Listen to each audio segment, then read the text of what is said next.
Eu acho que esse conflito interno que você fica no terceiro ano de, cara, o que eu vou fazer na minha vida? Você tem uma pressão e, claro, você tem uma visão do que o mercado, do que seus pais, do que todo mundo acha. Mas o curioso é que, assim, se é um negócio que você consegue dar lucro muito rápido, provavelmente é um negócio com pouca defensibilidade também, né? Nossa tese era, vamos ter 15 bancos parceiros. E aí, a operação que chegar, um deles vai aceitar, entendeu? E não só aceitar, mas tipo, fazer rápido e rodar, enfim. Hoje, eu consigo dizer com certeza que nenhum banco consegue entregar o nível de serviço, o nível de tecnologia que a gente tem no Brasil para cross-border. Começa mais um GigaCast, hoje estamos gravando diretamente de Nova York, da casa do prefeito de vocês, o Henrique, meu irmão, e aí eu achei uma galera aqui em Nova York que eu admiro muito, um grande amigo há tempos, que ele é fundador da Trace Finance, uma empresa que está revolucionando aí o mercado de pagamentos internacionais, cara, e ele já levantou mais de 4,3 bilhões de dólares e estão quase transacionando mais de 5 bilhões de dólares, cara. Estou muito animado para ouvir essa história aqui com vocês, Bernardo Brise.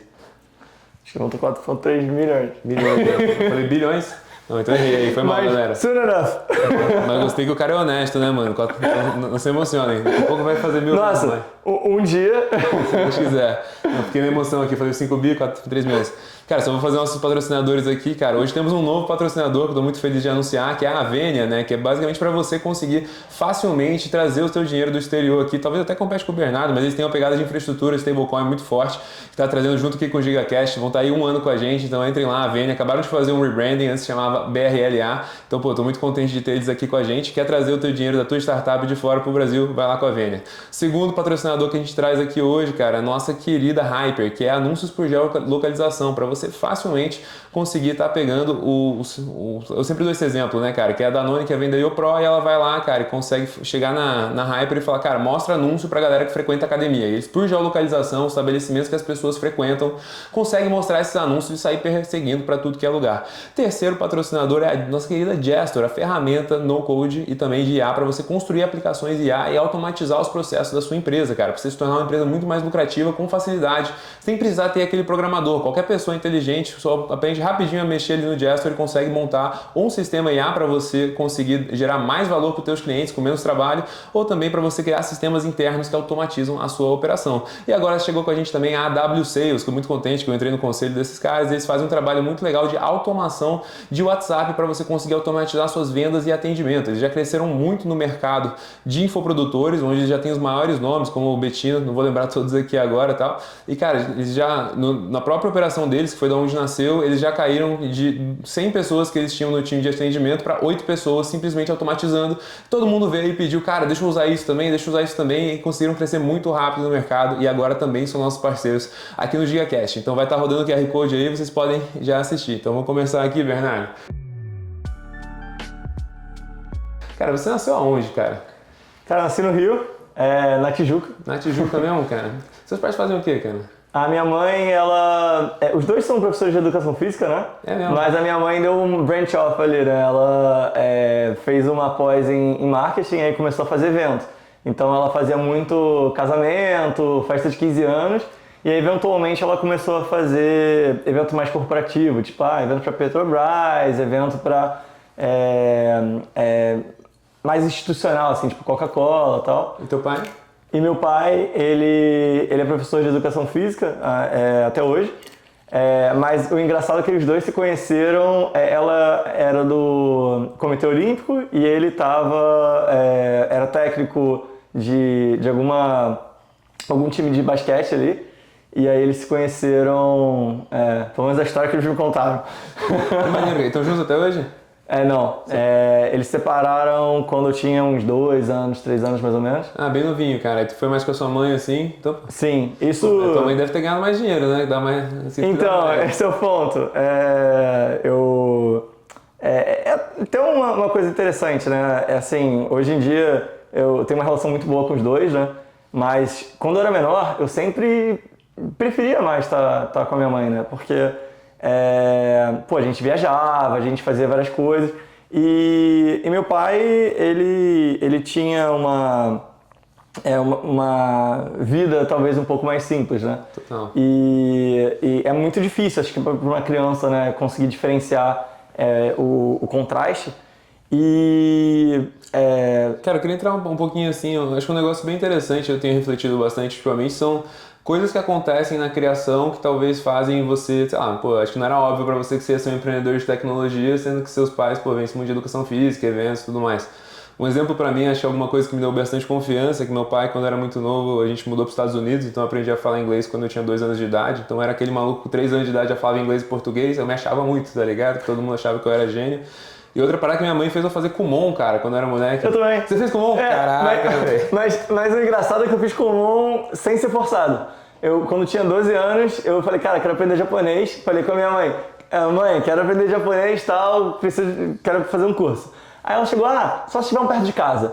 E ela falou isso, com certeza, tipo, garantido na cabeça dela que não ia ter. Entendeu? Pô, um curso japonês, assim, tipo, em, sei lá, 2 km de casa. Ela falou, 10 minutos de carro, sei lá. Aí tinha um Kumon. Aí no Leblon, eu morava ali no Alfabarra, né? Aí eu falei, cara, você prometeu, agora vai ter que cumprir, né? E aí, cara, tu manda o japonês? Sim. Sei que você frequenta bastante o Japão, assim, né? Mas, cara, adoro. Cara, eu consigo falar umas coisas, mas aí o maluco responde pra mim, eu já não entendo o que ele tá falando, tá ligado? Agora eu acho que melhorou muito, porque eu tenho passado mais tempo lá. Mas, assim, business ainda... Né? Difícil, né, cara? Uma coisa que eu acho bizarra do japonês é que não tem muita conjugação de verbo, né, cara? E nem muito, tipo assim, o verbo não muda se é primeira pessoa, segunda pessoa, terceira pessoa. Então é tudo meio que por contexto, né? Exato. E eu acho que o pior do japonês talvez seja a escrita, porque o kanji, para alguém que não nasceu, né, naquela cultura que aprendeu desde o início, é muito difícil de aprender 1000 caracteres, né? Pô, pra caramba, velho. E curiosamente são os mesmos do chinês, né? Do mandarim e tal. E aí, pô, eu achei assim, não, mas eu sei o hiragana, o katakana, eu vou entender tudo. Aí você chega lá e só kanji, tá ligado? Pra tudo que é lugar, assim, que fica muito mais curto pra escrever, né? E os próprios kanjis, é curioso que o mesmo kanji quer dizer várias coisas, muitas vezes, Sim. né? Então você tem e ele tem palavras diferentes do mesmo, então ele pode ser meio, mas só que ele pode ser dentro, né? E tem outros que tem, eu diria que significados totalmente diferentes, né? Chinês você também tem um problema, que é a pronúncia. Pra mim, eu não sei se eu conseguiria aprender chinês, porque... a pronúncia no japonês é muito fácil, né? Pro muito fácil, brasileiro. muito tranquilo. É igualzinho você lê, o jeito que você fala, mas no chinês tem a parada da entonação, né? Que muda completamente. E acho que o nosso ouvido não tá treinado pra poder diferenciar aquilo. Ele fala as duas coisas totalmente diferentes e você fala, cara, é a mesma coisa. Né, cara? Assim, pô, o chinês eu também não me atrevi não, cara, mas eu vejo os caras falando chinês. Então eu vou testar aqui agora o teu japonês ao vivaço aqui e tal. Eu tava lá numa mesinha de sushi, né, cara? Minha mãe e minha cunhada tinham bebido um vinhozinho e elas estavam falando muito alto. E lá não pode falar muito alto, né? Eu cheguei pro chefe e falei, chefe-san, watashi no haha, wa totemo urusai desu, né? O que eu falei? Você falou pro chefe que a sua mãe é muito barulhenta. Aí ele falou assim, daijoubu desu. Tudo bem. O cara tá sabendo mesmo. Meu Duolingo aqui tá muito inferior ao teu. Que da hora, mano. E você estudou onde, cara, quando você era moleque? Eu estudei no Notre Dame Recreio. Um dos perks, né, do meu pai ser professor de educação física é que normalmente eu tinha, tipo, bolsa ali na escola, né? E até, cara, acho que eu recentemente, né, principalmente aí nos últimos 5 anos, refleti muito, né, sobre, cara, criação da minha mãe, criação do meu pai, e acho que muitas coisas muito importantes da minha vida acabaram sendo por conta do meu pai também. Então, eu aprendi a andar de bicicleta por causa dele, ele me apresentou açaí, e eu sempre tive o pessoal do Brasil vai me xingar, vai me chamar de maluco, mas eu nunca gostei de feijão, né? E, cara, eu ia pra casa dos amigos ali, aí a mãe dele falou, não, porque você não provou meu feijão? E aí... Nunca gostou do feijão, cara, até hoje? Nunca gostei de feijão. Assim, hoje eu consigo comer, não tenho nada assim, mas quando era criança, assim, até um pouco exagerado, né? De, não senta na mesa aqui, não dá, pô, o cheiro... Enfim. E aí, o meu pai, ele sempre falou, pô, isso é bobeira, que isso e tal. E eu nunca tinha provado açaí porque eu achava que parecia feijão. E aí chegou um belo dia, ele me deu um suco de uva, que era, sabe, uva camp, enfim. Mas só que na verdade era açaí camp. E ele me deu, provei e falou, suco de uva bom, né? Aí eu pensei assim, cara, isso não é suco de uva nem ferrando, mas é gostoso, mas é bom. Aí falou, não é uva. Eu falei, não, jura, mas é açaí. Caraca! Aí eu fui, provei lá no Rei do Mate, né? aquele açaí, cara, cheio de coisa, era açaí com leite, sei lá, mas pô, bom pra caraca. E aí, durante boa parte da minha infância e adolescência, eu, cara, comia tipo 1 litro, 1,5 litro de açaí todo dia. Caraca, tipo, velho. era o que me mantia, entendeu? Pô, e você ficou obeso ou não? Não, o metabolismo é bom. O metabolismo aí é de ectomorfo, né? Pô, que bom, cara. E aí você estudou a vida toda lá no Notre Dame Recreio? Aí eu estudei na Notre Dame, primeiro eu estudei no Cruzeiro, lá no... Fiz alemão, mas cara, assim, pode me testar no japonês à vontade, mas no alemão acho que o máximo que eu sei é o desenho e é isso. Ah, tá. E engraçado que assim, colégio alemão, as professoras eram tipo, mega rígidas, tinha todo um negócio. No Cruzeiro, eu abri meu queixo 2 vezes. É mesmo? Aí você pergunta, cara, como? Na mesma rampa... Você caiu assim? Eu caí na rampa. O pessoal, quando dava o horário ali, ou do recreio ou de ir embora, todo mundo saía correndo. Quando chovia ou quando eles lavavam ali... eu acho que eu não aprendi da primeira vez, tive que fazer a segunda. Mas um monte de gente caiu ou só você? Cara, muita gente caía, mas só que de queixo acho que sou eu. Você não botou a mão, né? Faltou essa parte. Faltou exatamente. Você tem uma cicatriz aí que você cobre com a barba, então. Eu não sei se tem cicatriz, mas eu tive ponto aqui. E o engraçado é que eu descobri recentemente também, né, que eu tenho hiperflexibilidade e por conta disso minha coordenação não é tão boa. Então, de repente, por isso que eu não... Ah, por isso você caía, talvez? Por isso que eu caí, ou por isso que talvez eu não botava a mão na frente. Caraca, mas você tipo assim, se alonga bizarro assim, mano? Sim, tipo, eu faço yoga também. Levanta um pezão aí pra nós, pra gente ver. Cara, eu consigo botar atrás da cabeça. Põe aí, vamos ver. Sério? Jura? Bota no vídeo aí, vamos ver. Pô, vamos ver se minha flexibilidade ainda tá boa. Que doideira, mano. Eu sou alto, né? Olha aqui, mano, eu não chego nem perto, cara. Que bizarro. Não sei se deu pra ver, mas... putz, ainda fiz yoga. Eu tava esquiando agora lá no Japão, que, porra, recomendo todo mundo, cara. Niseko, Hakuba, os dois são absurdos. E o melhor lá é que você pode esquiar, simplesmente, e no meio de um resort você tá comendo, tipo, aguio, você tá comendo um negócio... Você fala, não, pô, caríssimo. Não um bowl de, tipo, 10 reais, 12 reais... Cara, o Japão ele é muito justo no preço, né? Eu fiquei de cara com esse negócio, assim, tipo, a gente se encontrou lá no Japão e tal, que eu tinha que esquiar, e aí depois eu fui logo depois pra Courchevel lá, que é um dos burguês e tudo mais.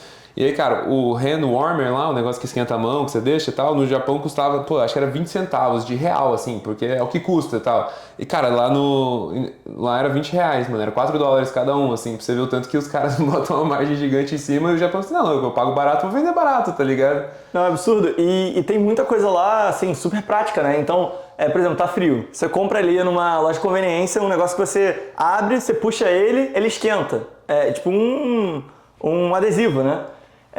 Eu até usei esse adesivo lá quando a gente estava naquele terremoto lá de 2011. E aí eles botaram nos pés, assim, tipo, cara, pra esquentar. E eu tava esquiando muitos dias, né? Lá em Hakuba. E eu até não sabia que você não podia esquiar vários dias seguidos, porque eu sempre ouvia amigo, tipo, americano, amigo que mora perto de rodas de esqui, falava, porra, esquiei 40 dias nessa season. Mas não passou pela minha cabeça que o cara não esquia 40 dias seguidos, né? Uhum. Então, eu esquiei lá, tipo, vários dias seguidos, e aí eu tive uma pressão, eu esqueci como fala agora, mas é Tarsal Syndrome, né? Que você tem uma pressão no nervo, e eu parei de sentir. No pé, isso? Eu parei de sentir, tipo, o pé ficou dormente pra caraca durante mais de um mês. E aí eu fui nesse médico. Aí ele falou, cara, eu vi aqui, você tem hiperflexibilidade. E ele até falou, cara, não faz tanto yoga, faz mais exercício pra ganhar força, core. Mas, pô, yoga é muito bom, eu gosto. Mas, pô, tu tá precisando meter um shape, então, pra dar uma fortalecida. Por uma razão ou por outra, eu tenho que fazer isso. Que loucura, cara. E aí você formou o ensino médio, então, lá no Recreio? Aí eu formei o fundamental no Notre Dame, fui pro ângulo, lá na Barra, e, cara, isso foi péssimo pra mim, porque, pô, tinha um McDonald's do outro lado da rua. Aí todo mundo fala, pô, vamos pro McDonald's, vamos almoçar no McDonald's, é integral, né? Aí eu, vamos. Mas na época eu acho que eu sempre até os 14 anos não tive a melhor das alimentações, né? Eu comia tipo bife com batata frita pro almoço, enfim. Comia fruta, gostava, mas não era... E agora você é um gourmetzinho sujo, né, cara? O rato dos omakase. Agora eu gosto de comer. E aí no McDonald's... Ficou comendo sua merda. Não, na época, cara, até os 14, 15 anos, cara, eu comia, adorava McChicken, McFish, tudo que você possa imaginar. Minha irmã também, ela tá nessa fase agora, ela tá com 15 anos, eu tô tentando tirar. Qual que era a tua patinha lá no ângulo? Tinha essa porra, não tinha? Você fazia o simulado, aí você ganhava uma patinha. Não tinha? Eu estudei no ângulo também, lá em Taubaté. Cara, era meio que uma rede, né? Era. E eu lembro que eles falavam que era bilíngue, mas isso aqui era bilíngue porque tinha inglês no primeiro tempo, né? Mas aí depois eu fui pro PH, né, no terceiro ano. Ah, tu formou então no PH. O PH é forte de vestibular mesmo, né? Aí tinha aquele negócio dos PHs que você fazia simulado, não tinha AI na época, então o pessoal ficava ali antes da aula ou na noite anterior, todo mundo compartilhando ali em grupos, né, os simulados. E você que queria, tipo assim, pra um lugar mais focado em vestibular e tal, ou o que passava na tua cabeça? Cara, decidir, eu acho que hoje como o sistema educacional ele te força a decidir no Brasil, literalmente no terceiro ano, e muita gente não tem nem ideia se quer medicina, se quer engenharia, se quer comunicação, se quer ser ator, né? Eu acho que esse conflito interno que você fica no terceiro ano de, cara, o que eu vou fazer na minha vida? E você tem uma pressão e claro, você tem uma visão do que o mercado, do que seus pais, do que todo mundo acha, né? Então, se você chega no terceiro ano e fala, cara, eu vou fazer medicina, todo mundo vai te dar apoio, vai falar, animal, cara, genial, beleza, que incrível. Mesmo. Agora, se você falasse, cara, não vou fazer faculdade, vou virar founder. Putz, você é ator. Cara, é meio difícil, né? De você, naquela idade, não tendo suporte do pessoal em volta de você, fazer isso. No Japão, então, cara, é aquela coisa, você encontra muito restaurante incrível, tipo, super barato, com um cara jovem, aí você vai ver o background ali, tipo, da razão daquilo acontecer, é um cara que ele era o 5º herdeiro da Toyota, né, só que ele não vai tocar a empresa, ele não foi fazer medicina, o pai dele falou, cara, você não vai fazer medicina? Beleza, eu vou pegar e eu vou te colocar na Itália, na França, tipo, nos melhores restaurantes, nas melhores escolas, para você aprender e você me dar orgulho, mesmo numa coisa que tecnicamente não seria o ideal. Lá tem muito essa parada da honra, né, cara? Que tipo, você não pode desonrar a sua família de jeito nenhum, né, cara? Exato. E aí, basicamente, Você foi nessa, então? Falei, mano, é o que o povo tá apoiando aí, então eu vou... O terceiro ano, eu fiquei, assim, fui pro PH muito nessa ideia de, cara, o que eu for fazer, eu quero conseguir passar, conseguir fazer. Mas a minha ideia mesmo era fazer vestibular. Eu fiz SAT, né, pra prestar pra universidade fora, mas na época, eu não lembro, acho que 2013, 2014. Tu é de 96, mano? Eu sou de 97. 97, tá. Mas julho. Então minha mãe, ela sempre se gabava pra mim que, não, eu te adiantei uma série, né, porque você era meio do ano. Formou em 2013, então? Acho que é 2013 ou 2014. Eu formei em 2013, eu sou de 96, então se você adiantou, talvez... Pode ser. Deve ter sido acho que foi 2013. E aí, eu lembro que, assim, principalmente do primeiro ano do ensino médio até o terceiro ano, a minha mãe não estava com uma condição muito boa, né? E eu lembro que, eu tava super acostumado a pedir japonês, tipo, no iFood ali, né? Tinha um restaurante lá, o pessoal me conhecia pelo nome, e aí, Bernardo, vai querer isso aqui e tal? E na época ela falou, não, tem que cortar aqui, tipo, não dá e tal, tava meio difícil.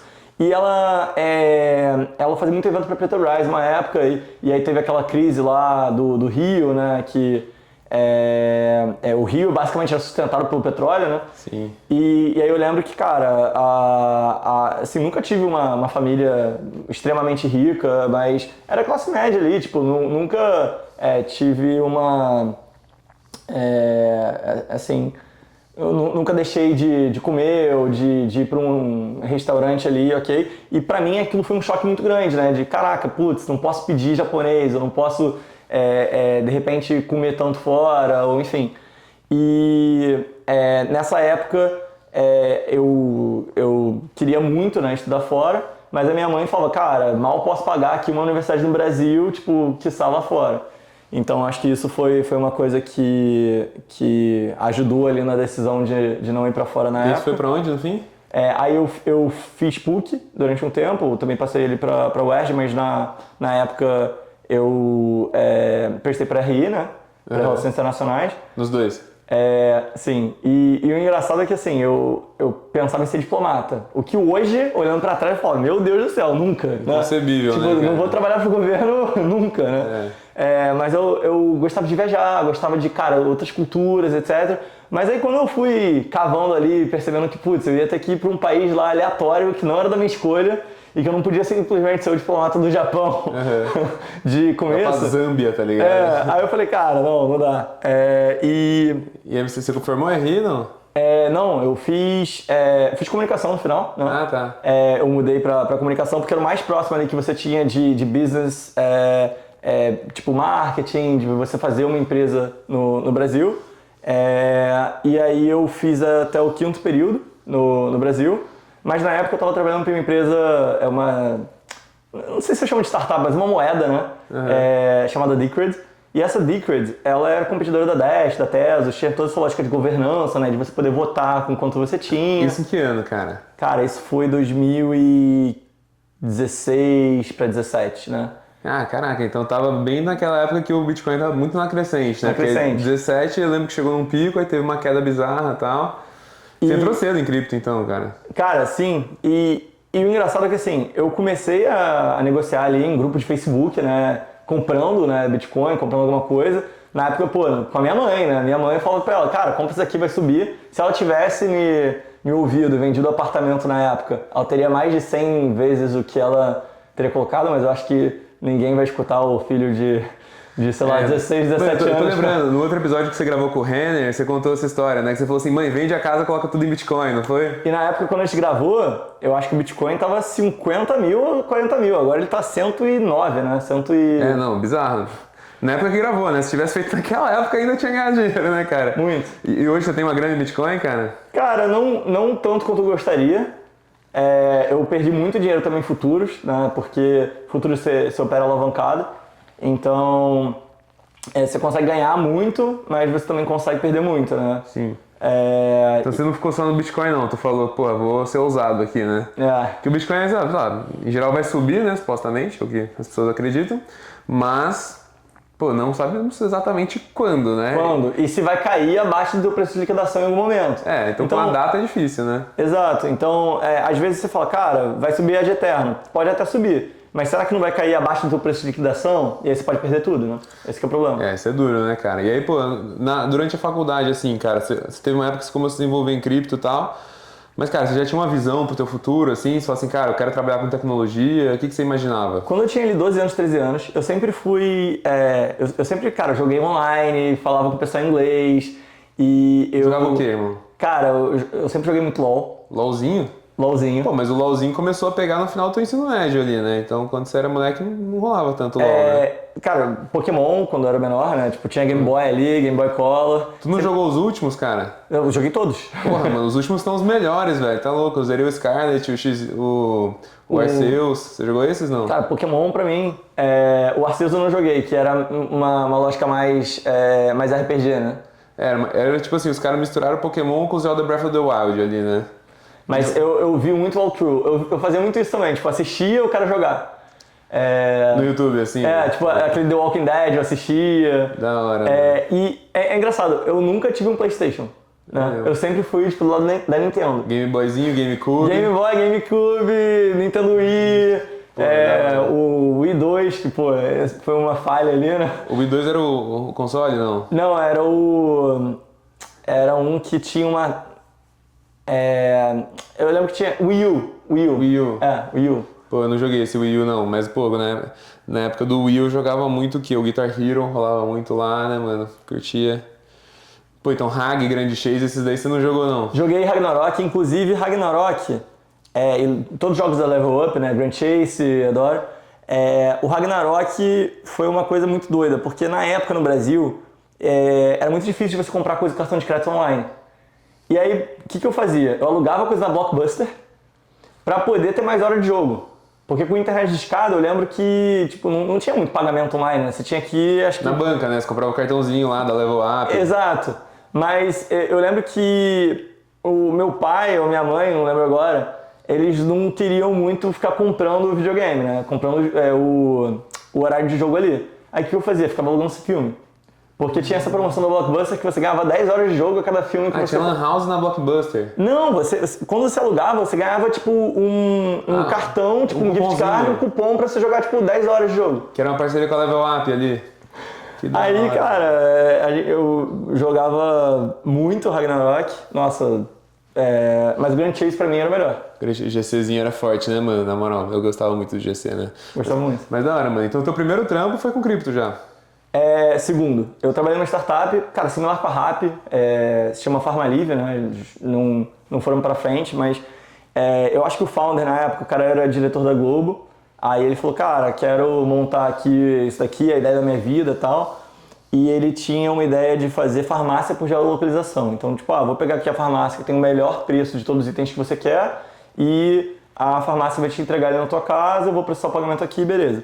O problema é que ele, não é aquela ingenuidade, tipo, boa até, mas cara, não, vou ter 100% aqui da empresa, quero manter o ownership e tal. Ele falou, não vou levantar, não vou, né? E é um business que não dá pra você fazer só com capital próprio, impossível. Não dá, né, cara? Tem que ter muito capital próprio, né? Cara, um negócio que eu acho bem interessante sobre isso, assim, que eu venho refletindo, né? Eu tenho bem feito umas mentorias aqui ali e tal, e eu sempre pego pra fazer mentoria com os caras que vendem curso, assim, e aí eles estão querendo fazer um negócio de IA e tal, e tipo os caras da W Sales, assim, eles têm muito essa concepção, né? Que tipo, pô, velho, cara, primeiro eu vou fazer um negócio que dá lucro, um negócio sustentável e tudo mais. Então, pô, não quero investimento e tal, aí fui conversando e tal, eles entenderam o valor do investimento. Mas o curioso é que, assim, se é um negócio que você consegue dar lucro muito rápido, provavelmente é um negócio com pouca defensibilidade também, né? Então não é necessariamente ruim ser um negócio que precisa de investimento para começar, porque é mais difícil para qualquer outro entrar no mercado. Imagina que, pô, sei lá, na Tracy mesmo demorou pra galera começar a competir com vocês, né? Sim. Eu diria que assim, hoje a gente, no início, tinha um certo capital ali, que a gente tinha uma empresa que vendia cripto no Brasil, Bitcoin, né, principalmente, antes, então a gente conseguiu acumular ali um capitalzinho para fazer o bootstrap. O Leone, que é o nosso co-founder e CTO. Salve pro Leone, parceirão aí, cara, muito fera. Ele era da Binance antes e foi muito difícil tirar ele. Tipo, o cara, acho que eu importunei ele mais de 10 vezes, assim, mas umas 9, 10 vezes. A esposa dele, eles até vão ter o filho agora, daqui a uns 2 meses.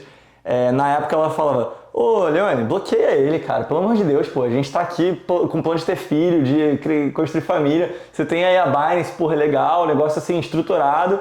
Ele foi Founding Engineer da Trust Wallet também, carteira ali maneira. O cara era de boa de vida, assim. E aí não, tava muito bem, pô. Ele tava vivendo no Nordeste ali, pô, com uma vista linda, tipo, tranquilo.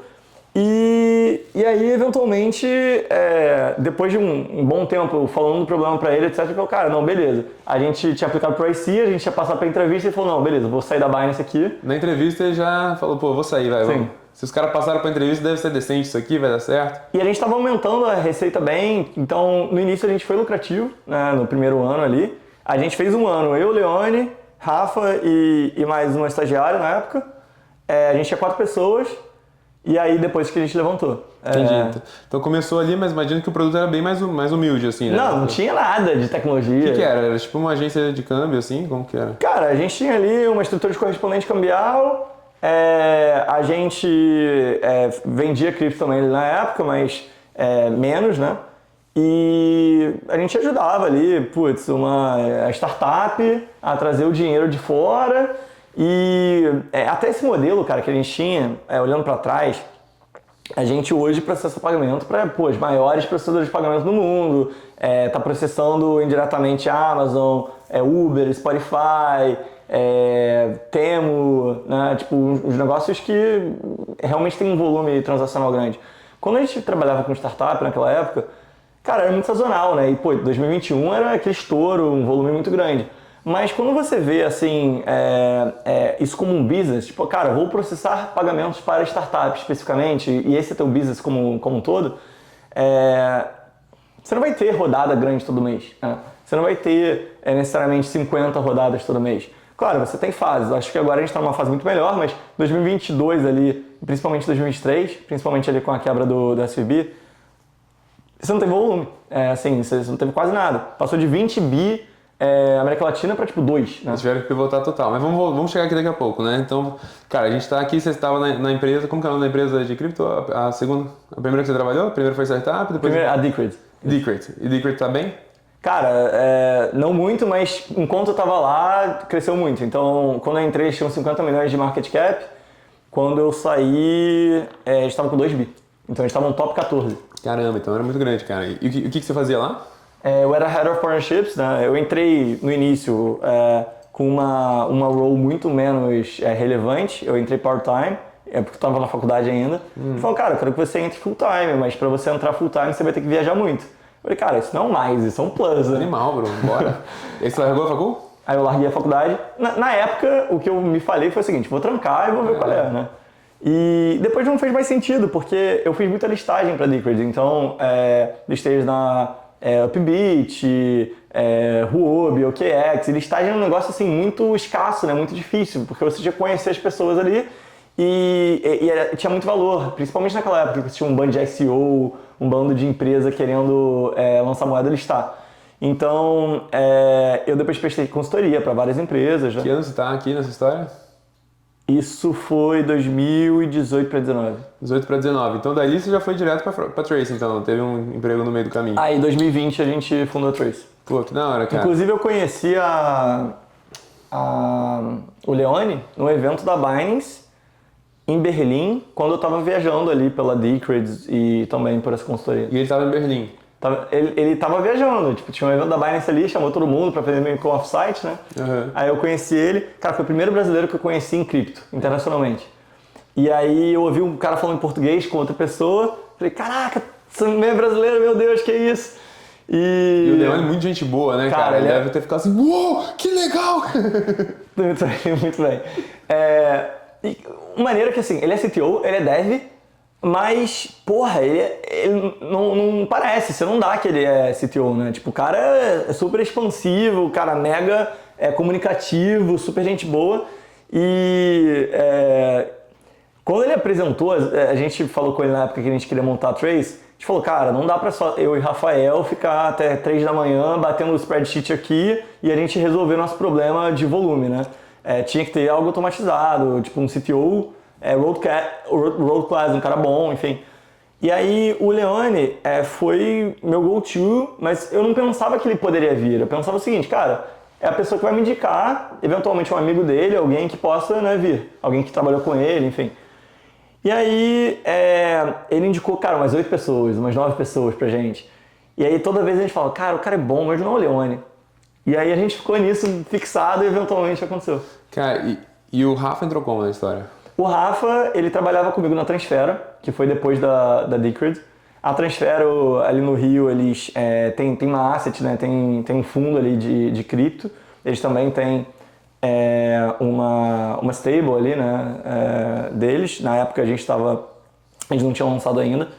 Mas o Rafa cuidava lá do financeiro. Então ele cuidava de toda a parte de pagamentos. Na Transfera eu cuidava muito da mesa, parcerias, enfim.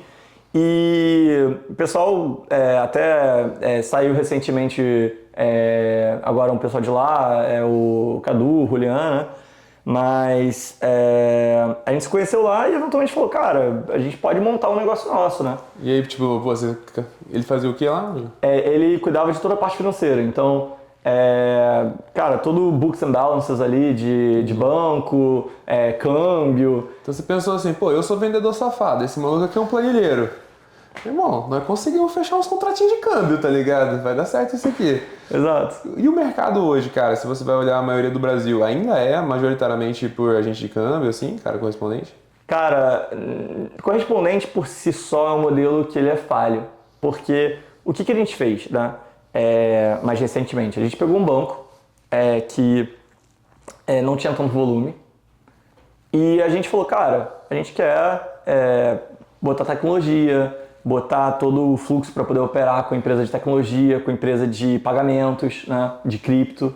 E a gente uniu forças de forma com que, cara, a gente traz toda a parte de compliance, operacional, etc. Fora, claro, compliance que eles vão fazer também do lado deles, etc.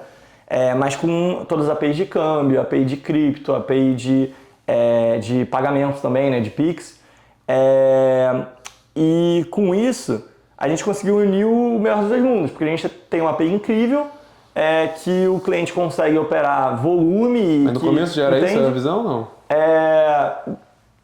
De 1 ano e meio pra cá, sim. Não, mas no comecinho, assim... Não, comecinho, cara, era o Rafa WhatsApp. Não, o que fez vocês largarem o emprego, assim? O que vocês conversaram e falaram assim, cara, dá pra largar o emprego pra fazer isso? Cara, a gente tinha já uma perspectiva de que a gente conseguia melhorar a estrutura, porque antigamente, né, o que as empresas faziam? Elas iam no banco, mandavam dinheiro lá pra fora, esperavam 10 horas o câmbio bater lá fora, e aí eles iam lá, compravam e pagavam o cliente. Falou, cara, dá pra gente fazer uma parceria com uma mesa aqui de fora, né?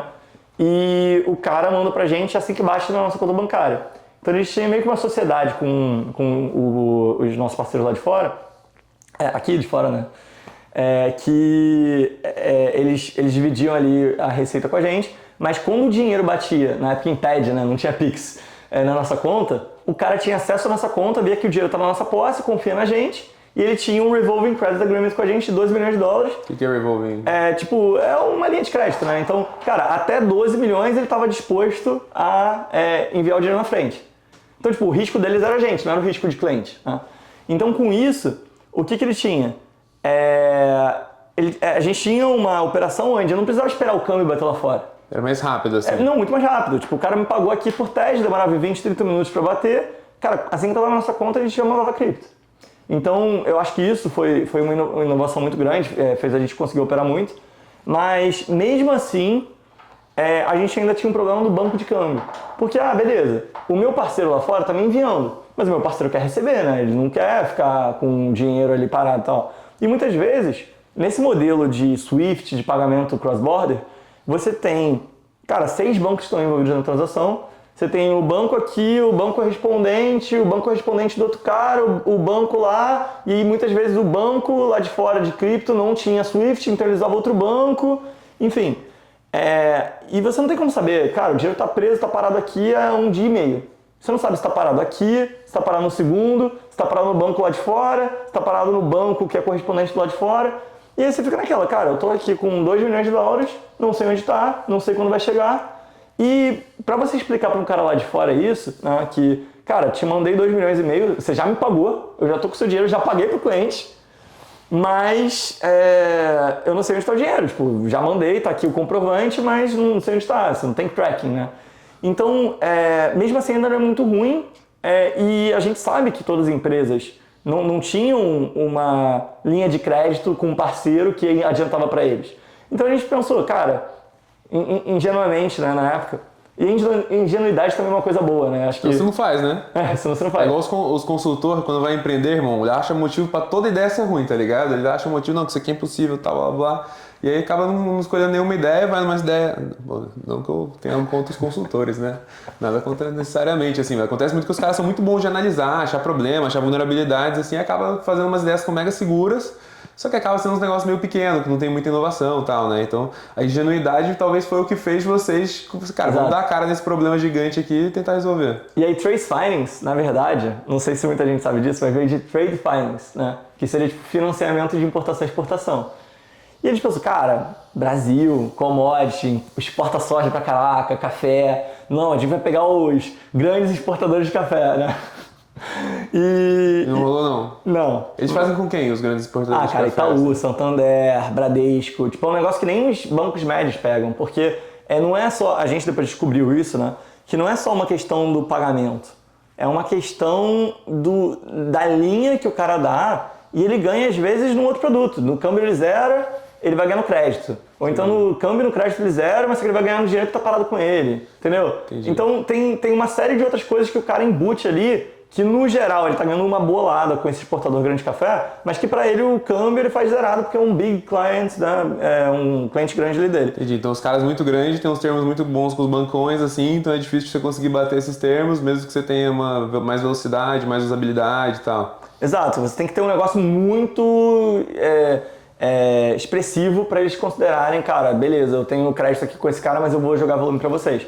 Então a startup, acho que foi uma vertical que, pô, todo mundo que a gente falava, cara, desde o The Coffee lá atrás até Boozer, até vários outros, que a gente falava com o cara estava disposto, a gente conheceu o ecossistema, conheceu lá Mona X, Kazek, Canary, Maia, todo mundo ali. E aí a gente ficou próximo e conseguiu ganhar uma atração ali, principalmente que 21 estava estourando, né? Então acho que foi bom, foi legal pra gente conseguir avançar ali na ideia. E quando começou o negócio então? Foi 2020? 2020. Já estava pandemia assim, um pouquinho antes? Foi durante Covid. Durante o Covid. Porque o outro business morreu muito volume, a gente falou, cara, vamos tocar agora 100%. Pô, esse outro negócio aqui morreu muito volume.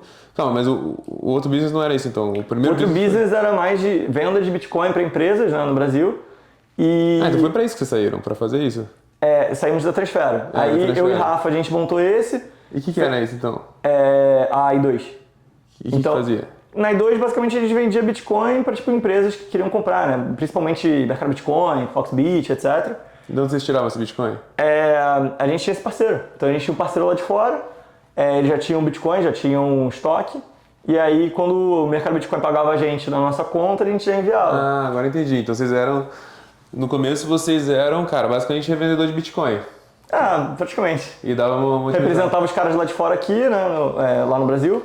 E aí a ideia justamente é que, era um business muito de arbitragem, era uma coisa que tinha data para acabar, sabe? Sim. A tese toda era, cara, o Bitcoin às vezes está 1% mais caro no Brasil, a gente vende e ganha delta, né?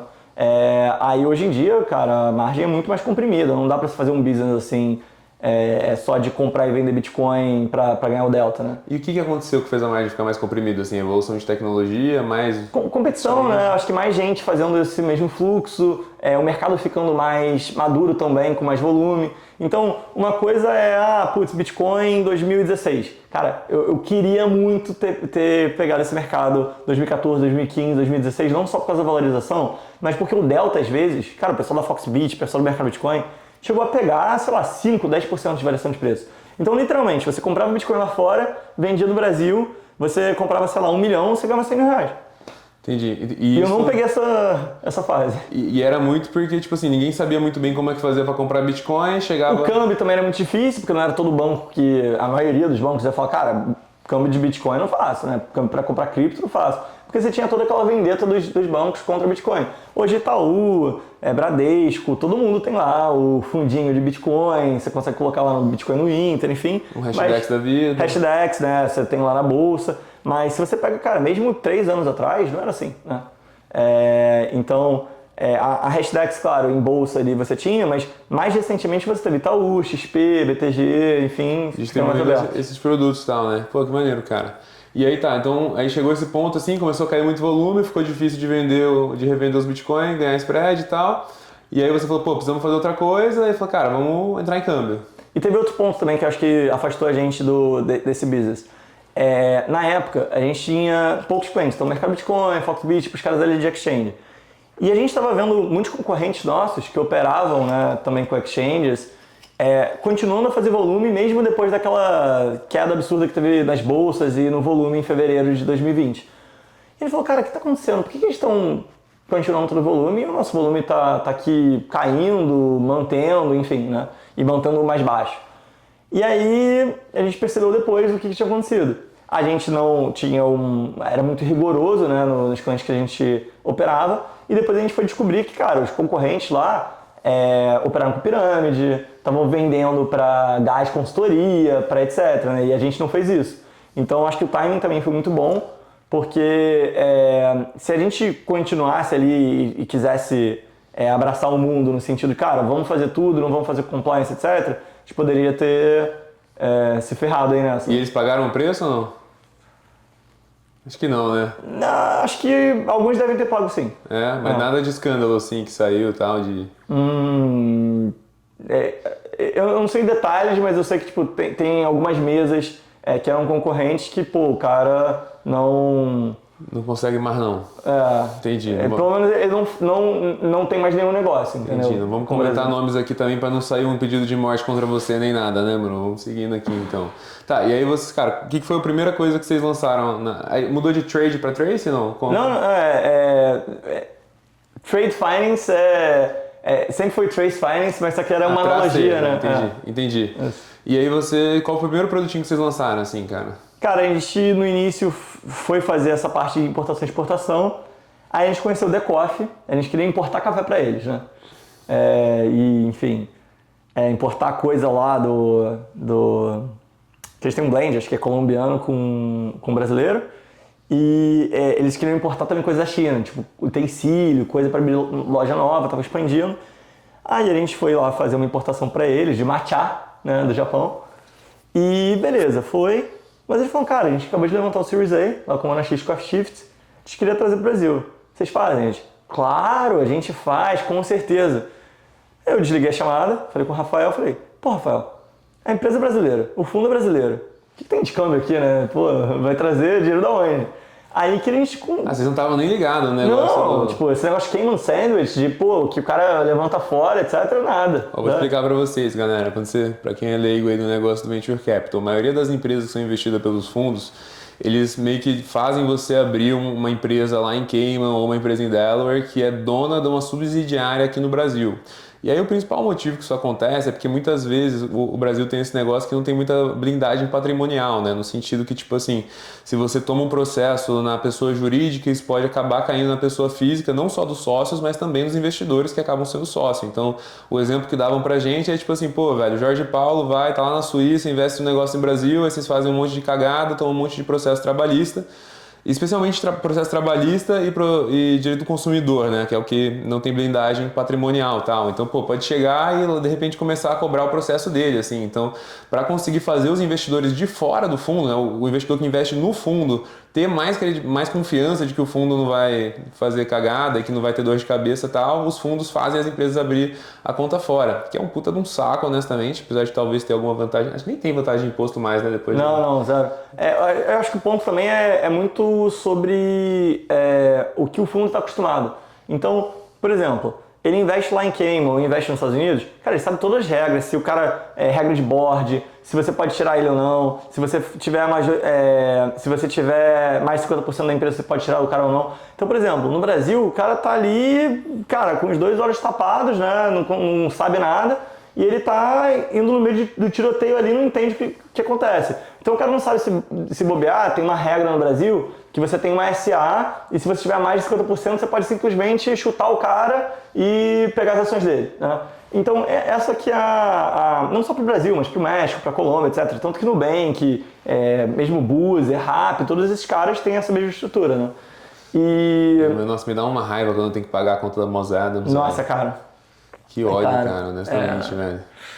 Que eu paguei uma ontem, cara, $5.800. Eu não sei o que eles fazem, tá ligado? É tipo assim, só porque tem um negócio... Contabilidade holding não é muito difícil, né? Não é, bro. Não tem receita, não tem nada, tá ligado? É só mandar dinheiro pra fora, cara. Muito louco. Aí tá, a gente fez um negócio de ação, opção pros colaboradores, aí já, porra, mete uma bilada bizarra, mano. Dá uma raiva, mano. Mas aí tá, e aí vocês sacaram que tinha esse negócio... inclusive um negócio que eu queria falar que é interessante também é que, pô, a Constituição no Brasil, né, tipo a lei no Brasil, o direito em geral é muito mais complexo do que aqui nos Estados Unidos, por exemplo, né? Isso é uma das coisas que faz com que o investidor de fora muitas vezes tem muito medo de colocar dinheiro no Brasil porque ele não sabe, ele tem medo, tá ligado? Ele não entende se vai ter alguma coisa. Ele ouve umas histórias muito doidas e tal, tudo mais. Eu acho que um exemplo bom recente que acho que pode ser considerável é o seguinte: você tinha aquele problema lá do Twitter, né? Sim. Que, o Twitter tá devendo aqui um dinheiro para a federação, né, para o governo, e aí ele foi lá e tomou da SpaceX. Cara, isso nos Estados Unidos, tipo, nunca ia acontecer. Inconcebível, né? Inconcebível. Cara? Então, você imagina, o cara é sócio da... deixa eu pegar aqui uma empresa. O cara é sócio da Rappi, né, lá em cima. Aí ele também é sócio da Vivo. E a Vivo tem um problema. Aí vai lá e tira o dinheiro da Rappi. Tipo, sabe? É o tipo de coisa que não dá pra acontecer. É bizarro, né, cara? E aí, pô... Eu acho que ultimamente, com essa treta aí e tal, Elon Musk muito publicamente aloprando lá o Alexandre de Moraes, que inclusive foi muito legal na regulação da reforma trabalhista recentemente e tal, para favorecer os PJs aí e tudo mais, mas cara, externamente ficou uma imagem assim do que, pô, o Brasil não tem lei e tudo mais, e piorou ainda mais para colocar capital aqui para muitos investidores que não são acostumados, Exato. Né? Então, assim, você tem poucas empresas que recebem numa estrutura brasileira investimento, né? É muito raro isso acontecer. Normalmente isso acontece muito quando o cara tá pré-seed, quando ele tá fazendo uma rodada anjo, antes dele flipar, né? Antes dele ter isso lá fora. E é o próprio fundo mais brasileirão mesmo, assim, que tipo, pô, investe nos negócios menores e tal, coloca Muitas vezes pega um percentual também enorme. valuation ruim pra caramba e tal. Cara, olha que parada que eu ouvi ontem, velho. O cara chegou, conversou, mandou um salve pro fundo e tal. Aí o fundo falou assim, tipo, cara, você quer que a gente analise? Tem que me pagar 10 mil reais. Que isso? Já viu isso, cara? Um FII pra analisar o deal? Cara, eu fiquei de cara, velho. Eu fui pra analisar o deal, assim. Então eu acho que na verdade eles não fazem deal nenhum. Só E fingem... fica analisando 30. Aí eles fingem que fazem deal, tá ligado? Aí ele falou, pô, o founder falou assim, ele falou assim, pô, você acha que eu devia pagar? Eu falei, óbvio que não, tá louco, velho. O cara já começou muito mal esse relacionamento. Ele falou assim, tipo, não, porque a gente tem um trabalho pra analisar, tipo... Não existe, pô. Isso daí é custo do teu fundo, você passa pro teus LPs, que seja. Exato, mano, pra isso serve management fee, tá ligado? E, mano, 10 mil, o teu analista não gasta 10 mil pra analisar esse negócio, cara. É jeito de arrancar dinheiro de... Até porque ele vai botar no stag, né? Porra, muito sacanagem, né, cara? Anyway. E, pô, se tivesse um negócio, se a gente não aceitar, a gente devolve, talvez, beleza, mas, porra, zero founder friendly, né? Não vou nomear os fundos aqui. Que se investir, a gente... Senão a gente reembolsa, senão a gente... Pô, não dá, né, loucura, cara? Pra que isso, cara? Mano, eu arrumei muita treta aqui porque eu fico falando os fundos e tal, tudo mais, aí os fundos... Você fala os nomes? Não, eu falei os nomes, peguei um episódio lá que eu falei, cara, esses aqui são os fundos mais conhecidos. Inclusive, mano, fiquei devendo de falar do Big Bets, que é um fundo muito legal, cara, um fundo que eu gosto muito, o Manzano aí também é fã, adoro eles. Fã do episódio. São clientes. São clientes também? Sim. Pô, o pessoal da Big Bets, parceiro aí, que é um fundo muito legal também, se tiver a chance de investir com eles. E eu também fiz um post no LinkedIn anteontem e tal, falando da Canary, você viu esse, não? Sim. Tu viu? Porra, tinha uma treta ali com os caras, cara, com o Florian. E no fim era muita inveja que eu tinha mesmo, porque ele na Loft tava crescendo muito e tal. E na Canary teve uma dor de cabeça ali e tal, mas os caras pediram desculpa, passei o pano, cara. Hoje eu acho o Canary é um fundo muito bom, que tá, cara, cada vez... Pô, com a volta do Florian ali e tal, um dos poucos fundos do Brasil que tem realmente, cara, um empreendedor que já fez muita coisa e tal. Tô limpando as barras aqui com os fundos, né, mano? Que eu fico me queimando. Anyway. Mas, cara, uma coisa que eu sou muito curioso, assim, cara, hoje eu acho que já mudou bastante esse cenário de câmbio, né, de como que o câmbio é feito e tal, mas, cara, quando vocês começaram, qual que era o processo de ponta a ponta do dinheiro sair da conta do cliente brasileiro e chegar na conta da pessoa que ele tá pagando lá nos Estados Unidos? Cara, era doideira. Então, assim, MVPzaço, tipo, início, o que a gente fazia? A gente pegava lá os documentos do cara, então tem que primeiro cadastrar ele em banco, né, num banco. Na época a gente não tinha nenhum banco, que era um parceiro ali exclusivo ou principal, enfim. E qual que era a nossa tese? Esse cadastro aí já era meio chato, né? Muito, infernal. Nossa tese era, vamos ter 15 bancos parceiros. E aí, a operação que chegar, um deles vai aceitar, entendeu? E não só aceitar, mas tipo, fazer rápido e rodar, enfim. Mas os bancos muitas vezes não aceitavam? Cara, por exemplo, uma operação de...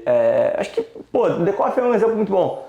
Eles chegaram na gente, né? A gente chegou neles, enfim, com uma questão que, cara, não é culpa deles de forma alguma, acho que é uma questão de regulação, burocracia, que a gente vê muito no Brasil, que é o seguinte, eles estavam crescendo muito, receberam investimento, e eles estavam importando pra caraca. Só que no primeiro ano que você vai importar, você tem lá na sua, acho que é da DI, né? Você tem um limite de quanto você pode importar no seu primeiro ano. Né? Então, sei lá, você pode importar 300 mil reais no primeiro ano. E depois você tem que pedir uma revalidação dela para você poder ir para um ilimitado ou para algum limite maior. E aí, cara, lembrei, radar. Você tem o radar ali que você tem um limite de quanto você pode importar num ano. E aí, pô, os caras cresceram pra caraca. E é muito doido isso, porque tanto o banco quanto o governo, banco principalmente, a gente vê às vezes uma startup que está processando, tipo a Diloco, né? A Diloco está processando a Amazon, está processando Temo. Aí você chega tipo dezembro, você tem um volume brutal, monstruoso, vai tipo, sei lá, 3 vezes, 4 vezes o que eles estavam processando antes.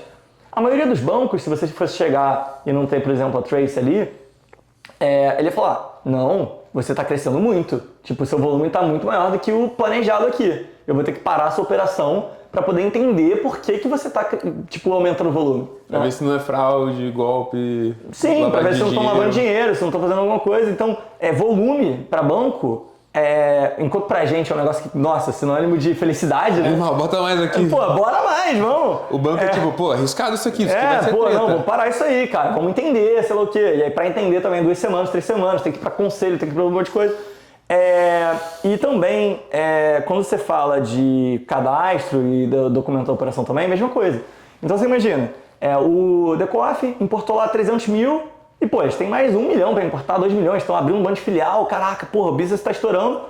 Aí eles vão lá e falam pro banco, cara, banco, meu radar tá estourado, né? Eu dei limite, mas pô, já entrei com liminar aqui, já entrei com tal. O banco não quer nem saber. O banco tá assim, não, você tá com o radar estourado, tá irregular, não vou fazer, né? Então a gente foi, tipo, 14, 15 bancos, a gente conseguiu 1 ou 2 que estavam dispostos a fazer, um que, pô, parou no cadastro porque engasgou ali, porque precisava da identidade de alguma coisa, em vez de CNH, enfim.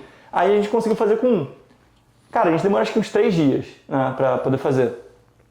E aí ele falou, nossa, pô, muito obrigado, tal, vamos fazer agora a rodada, você consegue ajudar com isso? Aí a rodada também acho que demorou uns 3, 4 dias ali pra aprovar. No final ele falou, cara, pô, você salvou a gente, meu Deus, pô, foi muito bom, tal. E pô, o Decoff tá indo super bem, agora abriu loja na Coreia, tipo, eles estão na Europa também, estão com loja em todo o Brasil, tem loja no Nordeste, no Sul, no Sudeste, cara. Acho que, se bobear, acho que eles estão em todas as regiões do país já.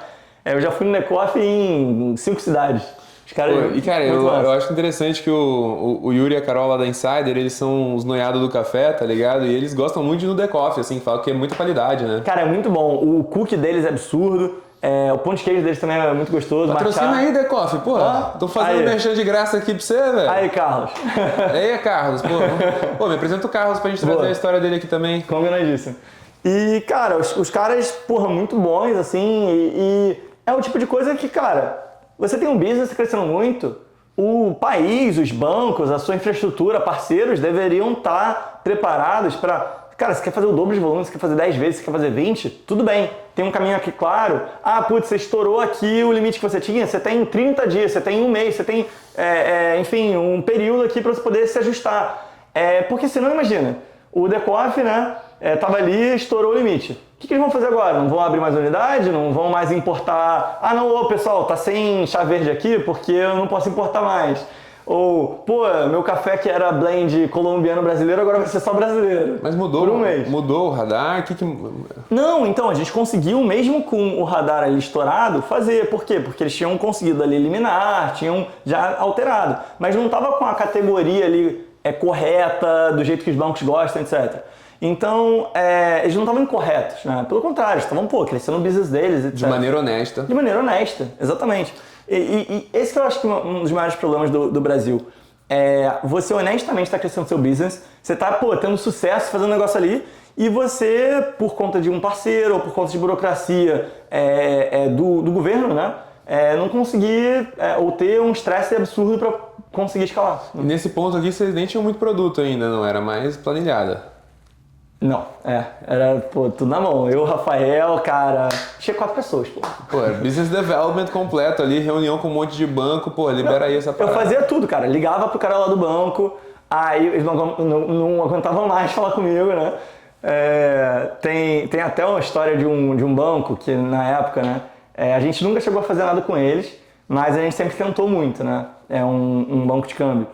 E eu mandei mensagem, acho que era... 10h20 da noite para esse manager lá do banco. Eu tava até não sei se era em São Francisco ou se era em Nova York, então eu tava num fuso até anterior e mandei mensagem. Aí ele ligou no dia seguinte pro meu sócio, né, pro Rafael, falando, não, porque eu não falo mais com o Bernardo, sei lá o quê, porque ele mandou mensagem 3 da manhã, não, me ligou às 3 da manhã, sei lá o quê, tal. E, cara, eu tinha mandado mensagem ali, 10h20 da noite, algo assim, normal, né? Beleza, mandar mensagem depois das 10 não é o ideal, mas, business, né? Startup, lê amanhã, cara. Lê amanhã, exato. Aí, eu lembro que é um mundo muito distante, né? Startup, a gente tem toda essa... Tá ligado no 220. Pressa e o pessoal crescer. do banco, cara, não, em 2 semanas sai. Aí você fica, cara, não dá, não tem 2 semanas. O meu mais importante cliente, enfim, então Mas aí, vamos continuar o processo então. Cara, chegou, faz o cadastro com o banco, supostamente. Exatamente. Aí no caso era com vocês e vocês faziam com o banco, os parceiros lá que vocês conseguiam. Aí jogava lá para 14 bancos na época. Aí, depois de muito suor, conseguiu aprovar. Aí agora a gente vai fazer a operação. Muitas vezes tinha que aprovar a operação, então você tinha que mandar o documento da operação. Então você tinha que mandar lá a DI, a declaração de importação, você tinha que mandar o invoice, você tinha que mandar alguma coisa. Uma dúvida burra aqui, cara. Eu sei que, tipo, você pode comprar as coisas com cartão internacional. Supostamente, meio que você não tem que lidar com essas tretas, assim. Mais ou menos, porque o cartão tem questão de limite, né? Então, não é... no Brasil, principalmente naquela época, né? Você não tem um cartão em dólar, tipo Brex, que você pega lá e bota, tipo, $200 mil no teu cartão e te dá beleza. limite, né? Você tinha exato. Mesmo se você tivesse um limite pré-pago, não tinha nenhum banco que fazia isso, né? Exato. E ainda tem a questão do IOF, né? Que, pô, o cara na época ia gastar 6,38, mais uns 10% ali de conversão, então pra ele ia ficar muito mais caro. Enquanto com o banco, tipo, ele ia ter um custo ali de 2%, 3%, né? E muitas vezes o fornecedor nem aceita porque não ele aceita tem cartão, que pagar, né? Porque o cara lá fora também ia ter que pagar a merchant fee. Então ele ia ter que pagar 3% lá da bandeira de cartão. Entendi. E ainda mais que ia ter a conversão lá do cara também, do outro lado. Então, importação e exportação não costuma acontecer por cartão, a não ser que seja uma coisa muito pequena ali, tipo uma amostra, algo assim. Então, pô, o cara tá querendo importar tipo $2 milhões de café, ou de copo, de máquina de fazer café. Normalmente você vai mandar um SWIFT para ele, né? Então passou dessa fase do documento. Agora você vai mandar o pagamento. Cara, o pagamento, por exemplo, pro Japão, cara, demorava 4 dias.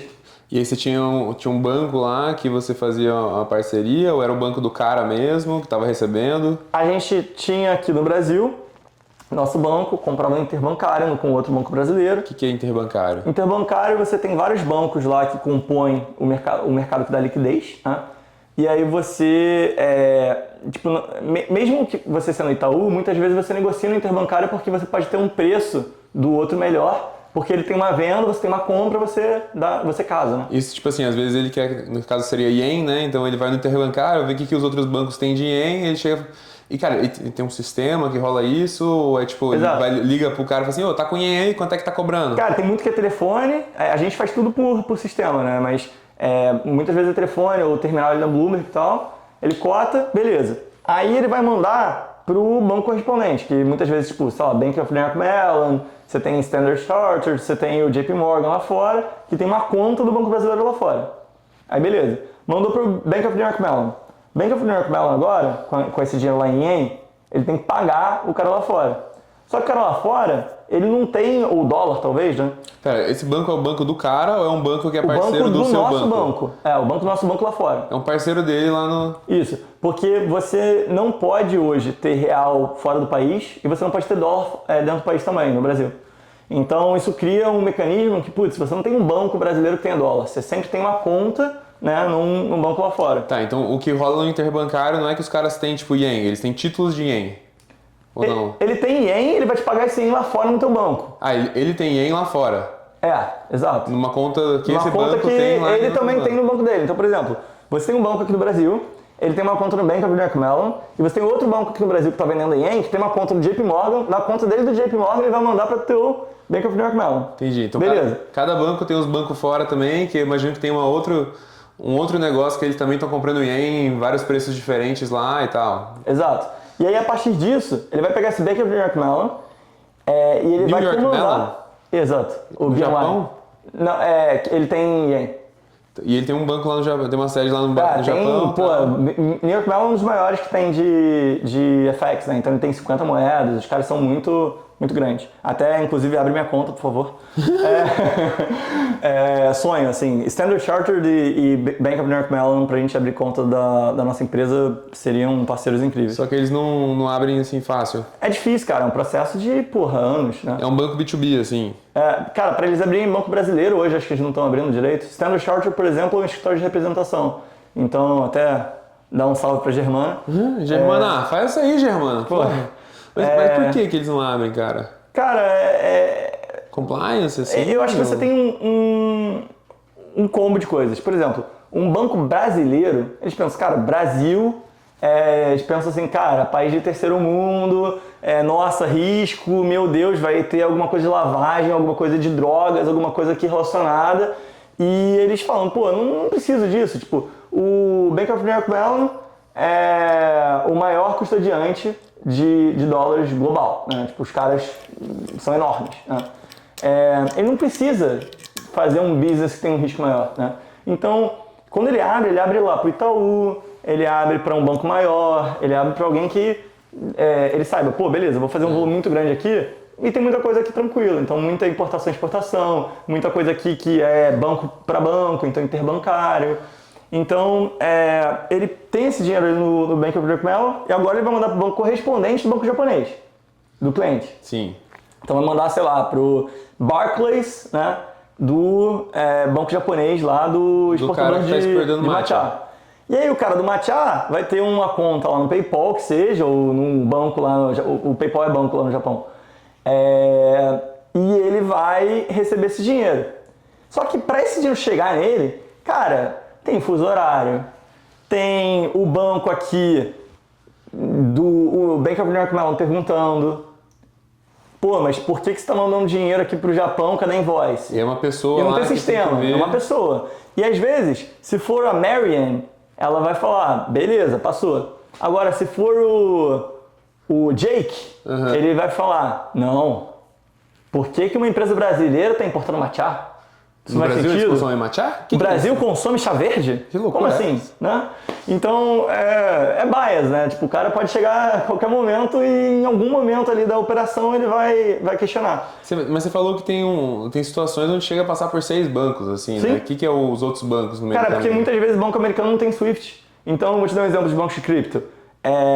O Silvergate, por exemplo, que faliu ali depois do SVB quebrar. Eles tinham um parceiro que tinha SWIFT e esse parceiro tinha uma conta em outro banco. Então muitas vezes o cara não tem uma master account de SWIFT ou de Fedwire e aí ele tem que usar um outro cara que também não tem SWIFT ou que também não tem a moeda específica que vai usar outro cara. Então você tem por exemplo, um Lineage que tem conta num Blue Ridge e o Blue Ridge por sua vez tem conta no JP Morgan. Entendi. É muito doideira. E dos dois lados, né? Então, e não tem um tracking, não tem uma API que você fala assim, pô, API do Swift, deixa eu ver em que banco está parado e deixa eu já comandar por API aqui a documentação. Né? O que é Swift, cara? Swift é um sistema de pagamentos global. Assim? Global. Tipo, mas quem que inventou essa parada? Cara, é um sistema de mensageria, foi um consórcio de vários bancos, né? É tipo um protocolo, assim? É um protocolo. Eles têm lá a ISO, né? Eles até mudaram agora recentemente para um outro protocolo de mensageria. O Swift por si só, tem muita gente, né, principalmente o pessoal de stablecoin, que adora colocar que pô, Swift é ruim, etc. Swift por si só, o sistema não é ruim. Você tem hoje real-time no Swift. Mas qual que é o ponto? Eu mandei a mensageria real-time. Se o cara vai responder e vai dar ok ali e vai seguir com o pagamento real-time, são outros 500. Então muitas vezes o Swift em si chega em 5 minutos, né? Então eu estou aqui no Brasil mandando uma mensagem para o meu banco lá fora que ele tem que pagar o banco parceiro do outro cara e o outro banco tem que mandar mensagem dizendo que recebeu e chegou, beleza? Só que muitas vezes o cara para avaliar o compliance dessa operação vai levar 7 horas. Ou então ele vai levar alguns dias. Ou ele vai botar um hold ali, não vai falar no Swift e ele vai pedir mais informações. Pô, mas deixa eu entrar um pouco mais aqui no Swift, né? Então, pô, você chegou lá e fez desculpa se essa pergunta for burra aqui, né, mano? Isso. Talvez pra você é óbvio, tal, mas pra mim, talvez pra audiência não é. Mas o cara chegou e sei lá, vamos dizer que é o Itaú nesse caso aqui, né? Chegou o Itaú e falou assim, Itaú, eu quero fazer um câmbio e tal, beleza. Pra quem que ele transfere dinheiro? Cara, hoje, o Itaú, vamos inferir aquele que ele pegue no interbancário. Então, ele pegou no interbancário de outro banco, Bradesco, por exemplo. Ele vai pagar no back-end pro Bradesco real, e o Bradesco vai pagar o dólar lá fora para a conta do Itaú no JP Morgan. Mas ele tem dólar lá fora ou... Muitas vezes ele já tem um dólar, mas só que ele tem que pegar a posição. Então ele vai ter que comprar de alguém no mercado para ele não ficar exposto na variação cambial. Mas tipo assim, sei lá, tem o real que tá aqui no Brasil, lá nos Estados Unidos, aqui nos Estados Unidos não dá para ter real, né? Isso. Então, e aí tipo, alguém tá tipo... Sei lá, imagino que não tem um navio que carrega notas de real, não, assim, tudo leva, digital, né? Exato. Sim, mas tipo, tá, então o Itaú transfere pro Bradesco e aí o Bradesco transfere real pra quem? Tipo, da onde sai o real da conta do Bradesco? O Bradesco muitas vezes ele vai ter uma operação contrária, que por exemplo, você está querendo comprar, só que o Bradesco vendeu para alguém, você está comprando dólar, mas só que tem alguém vendendo dólar para ele. Então ele está com esse dólar lá fora já. Do outro lado. Numa conta do Bradesco lá. Numa conta do Bradesco lá fora. Então chegou um gringo e falou assim, cara, eu quero mandar esses dólares aqui pro Brasil. Aí o Bradesco recebeu esses dólares, ele tem uma posição muito grande também, né? Sim. E no final das contas ele já tem esse dólar lá de outro cliente. Entendi. Então ele basicamente pega um dólar que ele tem lá e tal, mas ele fica com o real que ele recebeu fica com o real aqui, exato. E aí você não está efetivamente transferindo o real para dólar, né? Você está mandando para alguém que quer dólar lá fora, ou que quer real aqui e vice-versa. Né? Entendi. Você tá tipo, pô, o real roda aqui dentro e aí o mesmo cara que é dono do real em algum momento tem dólar lá fora e ele manda esse dólar para alguém em algum lugar. E o Swift é a mensageria avisando, tipo, ó, vou mandar esse dólar aqui para você. Manda aqui pra minha conta, né? O teu parceiro manda pra essa conta aqui. E aí, pô, chegou na minha conta aqui do Melo. Melo, manda esse dinheiro para o correspondente bancário do banco japonês do Decoff, né? Do fornecedor do Decoff. E aí, nesse caso, quando ele manda essa mensagem, cara, você não tem o mandei. Você não tem o, tá feito. Você fica no limbo. Aí tem um negócio chamado MT-103, que é o seguinte, você faz uma investigação no Swift e aí você consegue tentar traquear e receber uma resposta do banco ali, se ele já fez, se não fez, se ele recebeu, enfim. Então, você tem que pensar que, cara, a maioria dos bancos, principalmente os menores, médios, ele não tem uma tecnologia incrível ali que, putz, ele não tem sequer o sistema de pagamentos, muitas vezes nos Estados Unidos, integrado doméstico. Então tem muito banco aqui que não tem Swift, não tem Fedwire. Ele usa de um terceiro. O que é isso? Fedwire é como se fosse uma TED, um Pix aqui dos Estados Unidos. Ah, entendi. Tem o FedNow, né, que é meio que um Pix, e tem o Fedwire, que é um TED. Que é o antigo, né? Que é o que mais usado ainda, né? Mas agora tem o FedNow tá rodando aqui já? Cara, muito pouco. Eles não pegou tanto quanto o Pix. O negócio aqui engraçado, você deve usar aqui, tipo, Zelle... Venmo. Venmo, exato. Aqui o Pix é meio que privado, né? Mas ele é muito limitado. Então, tipo, é um negócio pra, tipo, até $5.000, até $1.000. Meio que o PicPay tentou fazer uma época no Brasil antes do Pix vir acabar com a graça, né? Exato. O WhatsApp também tentou, né? Pô, até parece que o governo meio que deu um golpe no WhatsApp, tem uma história assim, não é? Que, tipo, falou assim, não, peraí, vou segurar um pouquinho aqui a tua licença. Plau, lançou o Pix, né? Cara, eu vi um papo agora do Zuckerberg lá no Stripe Sessions e foi muito incrível, assim, ver o pessoal da Stripe, que está agora com a Bridge, né, lançando essa parte de pagamentos cross-border, falando com o Mark que queria lançar a Libra, né, esse projeto. E, cara, todos os governos do mundo, inclusive o Brasil, cortaram eles falando assim, não vou deixar vocês fazerem isso, né? Porque seria um negócio realmente revolucionário. Você ter ali multi-currency, né? Você ter no teu Facebook, no teu WhatsApp, todas as suas contas bancárias em várias moedas, tipo, similar ao que você tem na Revolut, ou similar ao que você tem no Brex com business, né? Cara, e os governos não quiseram porque eles mesmos querem fazer, ou para evitar a lavagem de dinheiro, ou por quê aqui? Eu acho que você tem, primeiro, uma lógica anti-lobby, né? Anti-monopólio, né? Que você já tinha essa coisa lá atrás, tanto que você teve o hearing ali na Meta. Foi muito engraçado até que o Zuckerberg ficou falando, não, porque a gente tem muito concorrente. E a nossa vida é muito difícil porque a Google, a Apple e a Microsoft, eles distribuem nosso produto. Então, os meus concorrentes distribuem o que eu faço. Então, eu tenho que ir muito mais cedo, inovar muito antes. Enfim, ele está agora sofrendo ele teve hearing agora lá no Congresso também sobre monopólio, exato. Que querem que ele venda o WhatsApp, ou venda o Instagram, ou venda o Facebook... ou enfim, que tem algum limite. Mas, pô, não tem como você chegar e falar então, ô Facebook, você tem 100% da população brasileira, ou 98% da população brasileira. Vamos deixar 20% de fora aqui pra vocês não terem 100%? Não tem como. Se todo mundo quer, né, cara? Pô, não tem como, porque é um efeito de rede muito forte, né? Talvez o WhatsApp é o negócio que mais tem efeito de rede. O Telegram mesmo tenta emplacar muito tempo, né, cara? Ninguém usa, porque... É difícil, porque, pô, você tem um Telegram, teu amigo tem um WhatsApp, você vai usar o WhatsApp, não tem como. Você quer ser respondido, né, cara? E me dá uma raiva, cara, que dá puta treta com o negócio de bloqueio de número no WhatsApp para business e tal, a API é tudo horrível, né? Então muita coisa que é possível aqui nos Estados Unidos, de mensageria e tal, porque é tudo na API de mensageria e tal, lá no Brasil acaba sendo impossível muitas vezes, né? Tudo bem que melhorou bastante a API do WhatsApp, agora mais a treta é bloqueio e tal. Sim. Até você tem a Magi, né? Que faz um banco ali no WhatsApp, eu achei o conceito legal. E tudo, acho que pela API ali do WhatsApp, né? Com interface do WhatsApp e agora com o Open Banking também, né? Sim, isso é muito massa. Você sabe como é que essa galera ganha dinheiro, mano? Cara, o Open Banking, eles cobram um FII normalmente. Não, o Open Banking eu entendo, mas tipo do Magi lá, mano. Cara, o Magi, eu acho que é um modelo que a ideia dele é muito similar a um Instagram, WhatsApp, etc. Que é o seguinte, cara, eu quero pegar a base de usuários, eu quero deixar eles, usando aqui a plataforma e depois eu entendo como que eu vou fazer um revenue com eles. Porque, por exemplo, hoje, tanto um conta simples quanto eles dão 100% de CDI. Então, pelo menos no dinheiro que está parado você não vai ganhar nada. Né? Eles não cobram nada para transacionar. E no Pix, normalmente, é de graça, de qualquer jeito, para a pessoa física. E ele tem custo de infraestrutura. Quando ele usa lá a Cellcoin vai cobrar uma coisa dele. Né?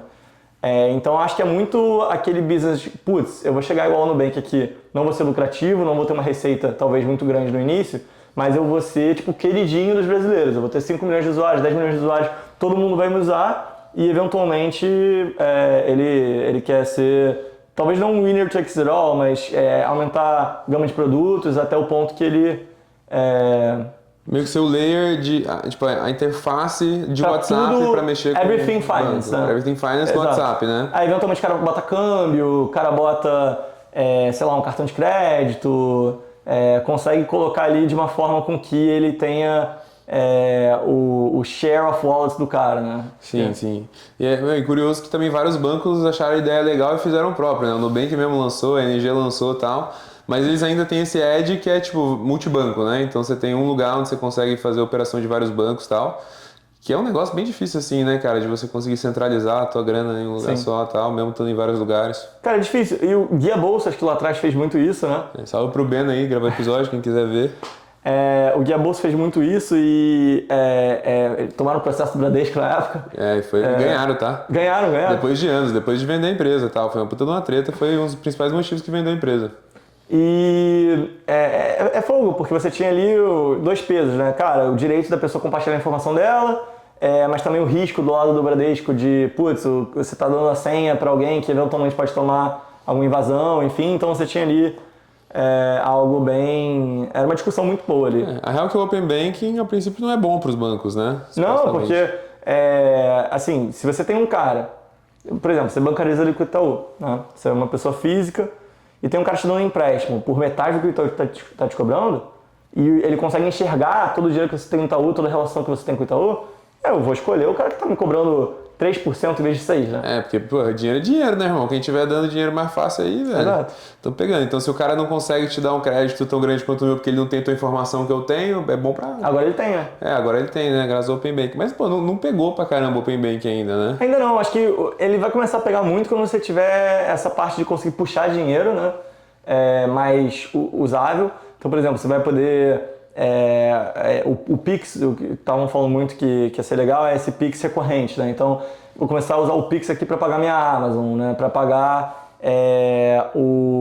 a minha HBO todo mês. Substituir o cartão de crédito de várias maneiras, né? E aí, pro merchant, ele tem todo o incentivo de fazer isso porque ele não vai pagar os 3% ali, 2% do cartão, né? E pro consumidor, porque ele não tem crédito no cartão de crédito, porque todo mundo aí tá no Serasa, né? Mais de metade da população. E vai ter Pix Crédito também daqui a pouco, né? Então, o cara de repente vai ter vai substituir o cartão, só não vai ter o fee do merchant. O fee do merchant. Mas aí também tem um ponto que eu gostaria de falar para todo mundo, que, né? Não vai ter as milhas e o cashback também, né? Isso é verdade, né, cara? No fim, o cartão de crédito pro consumidor, tirando o IOF, internacional e tudo mais, é melhor, né? É melhor. Pros merchants, acaba sendo pior, mas aí chega a discussão de a gente colocar, será que se o cara que tá aceitando, o comerciante, né? Ele deixou de ter esse custo, ele vai repassar esse desconto pro consumidor? Eu duvido, né? Então, é impossível. Assim, hoje em dia tem muita gente que passa as coisas lá no cartão deles para ganhar milha e depois pega lá um business, alguma coisa lá, uma promoção de milhas muito boa que você não conseguiria com Pix, por exemplo. E cara, será que vai ter Pix na Apple Pay? Não? Tem no Google, né? Agora, Google Pay. Então acho que é possível. Tem Pix no Google Pay, então. E aí vai ter o Pix Crédito no Google Pay e tal. Aí Pix por aproximação, o pessoal tá testando agora também. Legal isso, né, cara? Eu adoro Pix. Isso é muito massa. Cara, Pix é demais. Continue assim, Banco Central. O Banco Central inovou demais e eu sou muito fã. Acho que o Roberto Campos é uma puta referência. Agora ele tá no Nubank, né? Tá no conselho do Nubank. Que legal.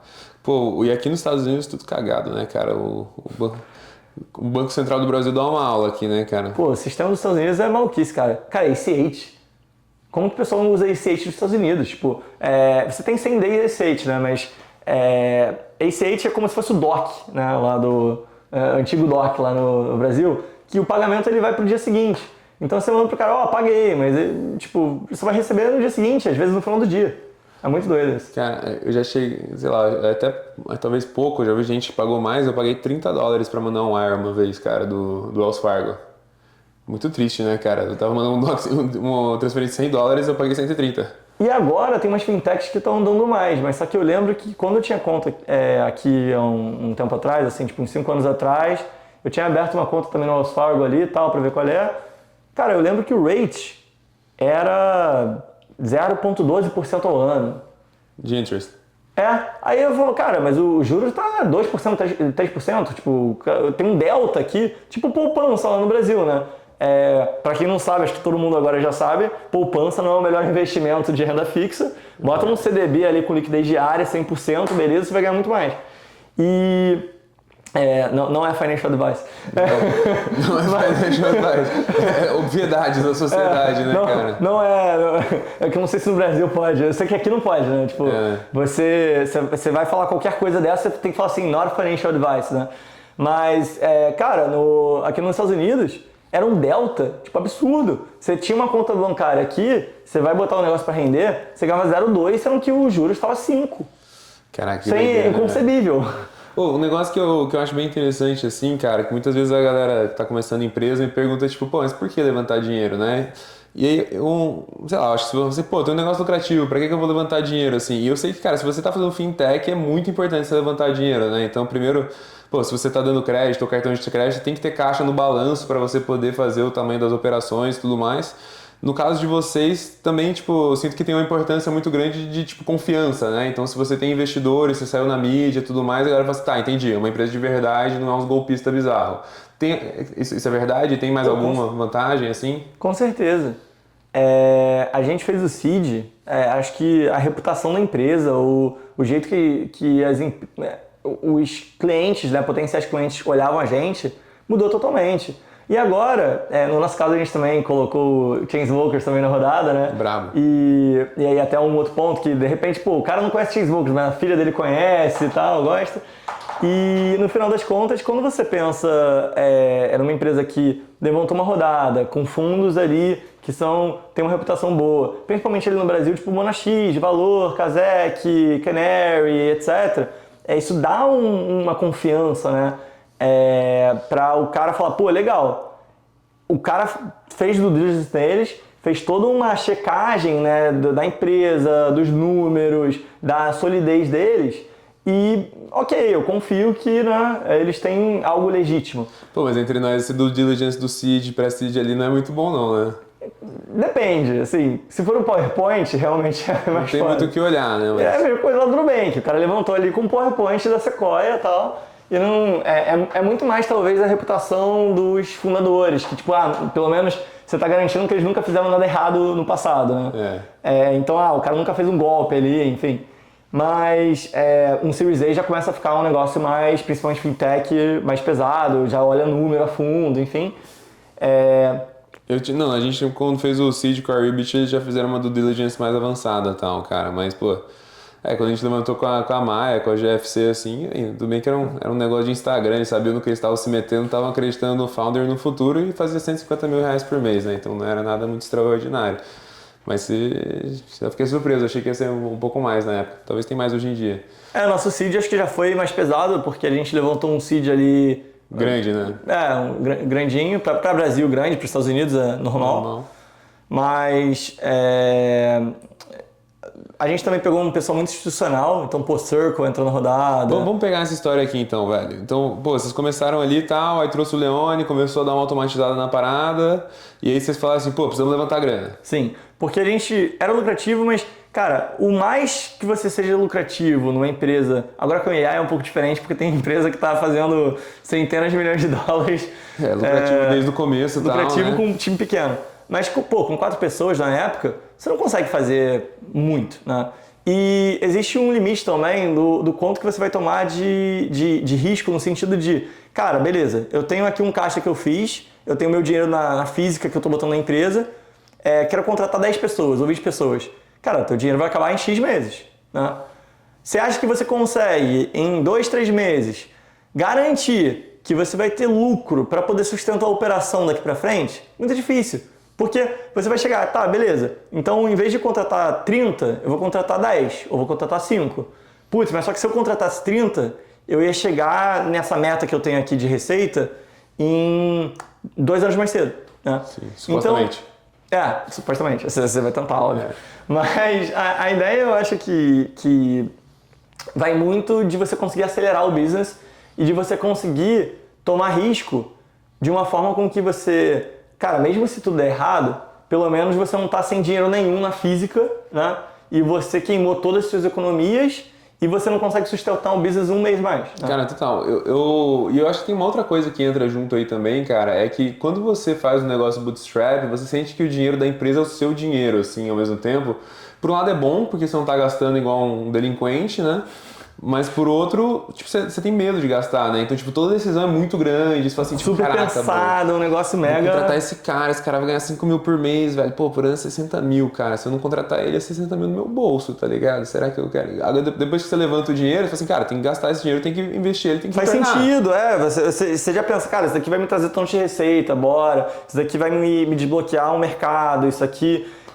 vai eventualmente me trazer muita gente. E, cara, ainda mais quando você pensa em key hire, você começa a falar, puta, esse salário aqui é um negócio que, de repente, é maior do que você ganha, né? Isso acontece muito. Pô, muito, então, você quer contratar um cara que é de uma empresa já renomada para você ganhar reputação, para trazer muito a base de cliente que o cara tem, às vezes, ou para trazer o know-how, cara, vai ser uma nota, né? Então... Total, mano. Mas eu vi um post engraçado no LinkedIn esses dias, assim, que o cara mandou uma mensagem para uma programadora aqui dos Estados Unidos e falou assim, a gente tá vendo Tom Prestige, a gente tá buscando talento e tal, tudo mais. Toparia conversar? Aí a menina responde assim, tipo, pô, olhei no Crunchbase e o que você levantou é menor que meu salário anual, sorry. Exato, entendeu? Então, pô, se você não tem a grana, velho, você não tem nem chance, né, cara, muitas vezes. E pra contratar, esse negócio de investimento também é esse negócio de reputação, né? A galera vai, cara, entendi, é uma empresa de verdade, pô, os investidores acreditaram neles, esses caras aqui são os caras legais e tudo mais, né? Chainsmokers investiu. Pô, isso aí você usa muito, né, cara? Investiu em mais alguém no Brasil, não? Cara, eu acho que é diferente. Não? Diferente, será? Eles investiram na Z1. Na Z1. Na Z1. Pô, que não foi muito bem, né, infelizmente. Eu não sei como eles estão agora. Vendeu pra NG, pô. Vendeu pra NG? Vendeu a base pra NG, E aí, pô, bem, eu tenho informações privilegiadas que eu não sei o quanto posso falar. Mas, cara, agora voltando... Bem, a NG tá indo super bem, né? A NG tá indo super bem, cara, trabalho muito legal. Salve Cara, pro Mário muito aí, fez episódio com a gente também, brabo demais. A ideia deles juntar ali com o Nigel, né, de fazer um banco ali que, querendo ou não, assim, para jovens, trazendo essa base dos influencers, né, pô, foi genial. Nem juntou, na verdade, né, os fundadores, eles já faziam o canal do YouTube junto, desde sempre. Assim, o Mário tava com eles, né? O Mário tava no começo do canal, aparecia muito, aí, pô, ele falou, cara, cansei de gravar, ficou no back-office da parada e tal, muito bom esse episódio, inclusive. Cara, eles são muito brilhantes de marketing, assim, né, cara? Eles mandam muito bem. As empresas de consumer aí que eu admiro muito o time deles lá. Salve pro Petros aí também, gente boa demais. Anyway, mas, cara, continuando aqui o papo. Então, cara, você fala, pô, vamos levantar essa rodada e tal. Como que você tava de financials na época, assim? Tinha uma receita decente? Tinha uma receita legal, nem perto do que a gente tem hoje. Mas, tipo, quanto que era, assim, vai, por cima? Cara, transactional não é igual um business de subscription recorrente, né? Então, não é que a gente estava todo mês com a mesma coisa, mas digamos que a gente estava ali girando em 1 milhão de ARR, talvez, na média, uns 60, 700 mil dólares de ARR. Entendi. Legal, tipo, já é uma coisa com uma margem boa, assim, ou... Na época era lucrativo, mas a gente tinha 4 pessoas. Então. Era lucrativo, mas não tava sobrando, e tem não. isso. A gente ficou um bom tempo sem os 3 founders receberem salário. Nenhum, zero. A gente ficou acho que mais de 1 ano e meio. Só queimando. Só queimando, tipo... Cara, a gente agora, botando e... Eu tô bem nessa agora, mano. Mas eu vou falar, mano, esse negócio de não receber salário tem um lado ruim, que é que você fica assim, tipo, caraca, viado. Só tô queimando dinheiro nessa parada aqui, tá ligado? Será que esse negócio vai pra frente? Aí você começa a duvidar da tua própria visão, né? Você começa a falar assim, caraca. Aí você começa a ver, tipo, pô, será que eu não ganho dinheiro no outro lado aqui pra eu conseguir compensar? Tipo, eu fazendo umas mentorias aqui me distraindo, né? Não tem como. Mas por outro lado, cara, é um negócio que, tipo, pô, você traz uma força de economizar dinheiro na empresa muito grande, assim, né? Então, tipo, versus uma empresa onde, pô, o founder é a pessoa que mais ganha e tal, a empresa inteira tá vendo assim, ah, mano, tô trabalhando aqui pra enriquecer o cara, versus se você nem ganha salário, o maluco fala assim, tipo, pô, esse maluco tá na missão mesmo, tá ligado? E aí você começa a pensar em várias coisas engenhosas de, cara, como que eu consigo tirar receita, de onde que eu consigo otimizar, o que que eu posso cortar, você tem uma visão mais holística, assim, que é legal, mas ao mesmo tempo, é aquela coisa, eu acho que tem um meio termo. Eu não acho que você tem que necessariamente fazer igual empresas aí no mundo já fizeram de, cara, tipo FTX. O cara lá gastando todo mês com hotel, o cara gastava tipo um papo de, sei lá, 5 milhões de dólares. Né? Que isso. É um negócio assim, maluquice, né? O maluco aí, morava no... na diária o cara gastava 50 mil dólares de hotel. Tipo, cara, não dá, entendeu? Agora, porque mesmo que você tenha um business muito lucrativo, tipo, não tem porquê, não tem justificativa de você pegar um hotel de 50 mil dólares a diária.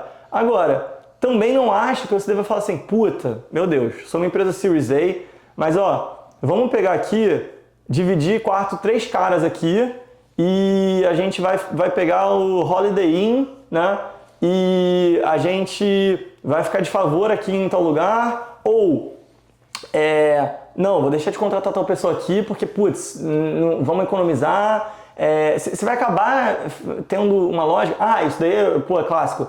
Cara, vamos pegar esse hotel aqui, ele é 50 minutos do evento, mas só que ele é muito mais barato. Você fala, cara, no final você vai deixar de encontrar gente muito relevante pra você que ia estar no mesmo hotel do evento. Vai gastar de Uber quase a mesma coisa. Vai gastar de Uber quase a mesma coisa. Você vai, no final das contas, ter um estresse também ali todo dia para ir para os meetings. Então, tem muita gente que fala, cara, Nova York, por exemplo, não pega em Manhattan, porque Manhattan é mais caro.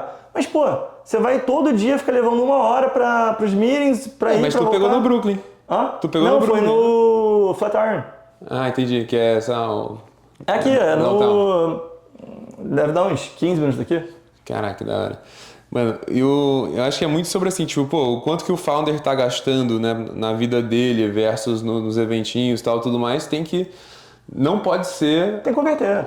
A top 10 linhas de custo da empresa, talvez, né? Não sei. Óbvio que no começo acaba sendo, né? Porque não tem mais ninguém, não tem mais custo. Exato. Mas aí, pô, de fato, pô, você tá tendo um Series A e tal, tudo mais, tem que otimizar para o tempo do founder ser valioso e ser bem investido, assim, né? O perrengue que você quer economizar aquele negocinho, você tá gastando em horas do founder que poderia estar retornando muito mais, né? Exatamente. Pô, a gente teve um caos agora com a Airbnb, tinha um fake listing lá no negócio. Que raiva. Pô, isso foi fogo. E, cara, isso daí me tomou um tempo, assim, absurdo, tipo, à toa. Porque o cara botou lá uma casa e tal, aí ele só tinha listing na Argentina, né? Aí tinha essa aqui em Nova York. A gente pegou e falou, pô, que deal incrível, meu Deus, que é isso? Tipo, não acredito que eu achei isso. Quando é bom demais pra ser verdade, geralmente é bom demais pra ser verdade, né? Aí chegou na sexta, porque um cano estourou e a gente vai ter que ver aqui e tal. Aí a gente falou, cara, não, tá tudo bem, pô, a gente não usa esse banheiro não, tá tranquilo, tem mais um banheiro lá, de boa. Ele, não, é porque o prédio pediu pra tirar a eletricidade, porque senão pode dar curto. A gente ficou, putz, quando que vai ser? Domingo. Aí beleza, domingo. Chegou domingo, é porque a moça demorou da limpeza, vai ser só às 3, 4 horas. Aí chegou lá 3, 4 horas, e aí, podemos ir? Aí o cara chegou e falou, então, na verdade, não aprovaram a obra. Então eu falei, cara, chega. Aí eu peguei, de uma noite pra outra, eu peguei o lugar que a gente tá agora, foi até um achado, nossa. O cara tinha levado pra gente, tava todo mundo de mudança no primeiro andar lá. Aí eu falei, mas você não tem nenhum outro e tal, a gente precisava hoje. Aí o cara falou, cara, tem essa casa que eu tô ficando agora, eu te faço lá e tal. A gente conseguiu negociar, o cara saiu, ele tava ficando lá. Tirou as malas e a gente ficou lá. Caraca, tá lá até hoje? Eu entrei na segunda, tava, sim, quinta, é isso. Caraca, mano, da hora. Então faz pouco tempo que você veio pra Nova York, então? Não. A gente veio antes, mas só que a gente tava pulando de lugar em lugar. E o fogo de regulação também aqui em Nova York é que você não pode pegar um Airbnb por menos de 30 dias. Por causa dos hotéis, né, pra ficar com... E aí você pensa, não, beleza, você vai ficar mais de um mês, tudo bem. Não. O problema é que a maioria dos condomínios tem um mínimo de 6 meses e a maioria é mínimo de 12 meses. Porque eles não querem rotatividade ali e tal. Então, cara, para você pegar um negócio que você não queira pegar um contrato de 3 anos, mas você também não queira pegar 10 dias, putz, é horrível. Mano, eu tive uma treta bizarra que eu peguei o lugar que eu morava, assim, né? Que era aluguel e tal. E aí eu fui viajar por um mês e falei, vou botar no Airbnb, tá ligado? E era um lugar um pouco mais caro, assim, eu pagava uns 15 mil por mês de aluguel, junto com os amigos e tal. Eu ia ficar vazio, eu falei, vou botar no Airbnb aqui, pô, R$ 1.000 a noite, mano, alugo aí, 15 dias. Aquele da praça? Não, aquele de Pinheiros, não sei se chegou aí. Não. O apartamento é bem legal. Pô, aquela praça eu achava muito, muito massa, assim, uma paz, assim, porra. Praça Pereira Coutinho lá, né? À toa que é o segundo metro quadrado mais caro de São Paulo, tá? Desgraça, era caro demais, velho. Só que o que aconteceu, mano? Eu aluguei o negócio no Airbnb primeira noite, velho. Pô, suruba com puta, velho. Que isso? E aí, pô, gritaria, som Cara, isso é alto. foda de Airbnb. Tipo, eu tava com um apartamento lá em São Paulo que eu alugava e eu nunca botei no Airbnb, eu já cheguei a botar listing ali pra poder fazer compensava que eu tô pagando ali o aluguel, pegando alguma coisa. Não vai estar lá, né? Vai estar Mas, lá. cara, só entrava booking assim, tipo, sexta, sábado, domingo, feriado, tipo. E aí eu um cara, e aí eu falo, porra, o que eu posso falar aqui? Cara, não, honestamente, assim, o que faz sentido... o cara vai pegar o apartamento e... acabar com o bagulho, né, cara? E assim, e aí eu falei isso, tipo, pô, dei azar, tá ligado? Aí no dia seguinte, um outro booking e tal, pô, eu quebrei o pau condomínio lá, os caras falaram, não pode mais, não vão liberar ninguém. Falei, não, mano, é meu primo, libera aí, tá ligado? E tal, porque eu não queria treta. Suruba com puta de novo, velho. Porra, 2 dias seguidos, assim. E cara, eu entendo, cara, eu nem culpo, porque é tipo aquele áudio, tu já viu? Eu já vi, o Rafael falou isso também, tipo, eu ficava pensando assim, cara, eu vou chegar aqui e vai estar, tipo, com gozo na parede. Pô. Exato, bro, você paga a luz azul ali, acabou o negócio. Que o cara fica assim, tipo, irmão, tô pagando R$ 1.000 a noite num bagulho, tu quer que eu não coma ninguém, tá ligado? Tá relativamente justo, tá ligado? Mas aí eu aprendi que, pô, vai alugar Airbnb em São Paulo, se você é o dono do imóvel, tem que ser um imóvel mais baratinho, né, cara? Pra fazer um preço mais justo à noite, que é quem tá indo a trabalho. Família, entendeu? Coisa mais tranquila, entendeu? Pô, que tá competindo com o hotel, coisa de muito luxo, bicho, tá pagando pra impressionar alguém, tá ligado? Que se tiver... Porque honestamente, mano, se é um cara que tem grana, você tá indo pra São Paulo, tu vai pagar caro, mano, tu vai ficar num hotel bom, tá ligado? Vai pegar um Airbnb X, assim, né, mano? Isso daí é porque o cara quer botar 4 amigos ali, chamar um bando de gente. E fazer bagunça, né, cara? Complicado. Mas, pô, da hora. E agora, cara, então você chegou e falou, pô, vou levantar uma grana, né? E aí você, pô, falou com os fundos do Brasil primeiro. Começou falando com os fundos do Brasil, como foi? Cara, foi até engraçado isso. A gente não tava muito no ecossistema de Brasil. Então a gente falou muito com fundos de cripto, com muita gente de fora.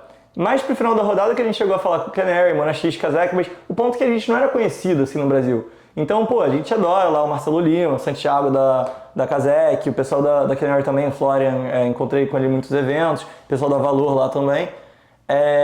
Mas acabou que não tinha tanto um fit ali no início. Acho que a nossa tese também não era muito boa, né?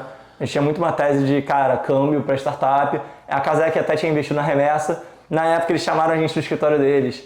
E aí a gente ficou, pô, mas eu não sei o que eu posso abrir, o que eu não posso abrir. Isso também é uma coisa foda, acho que você é contra essa coisa de, tipo, hoard information, né?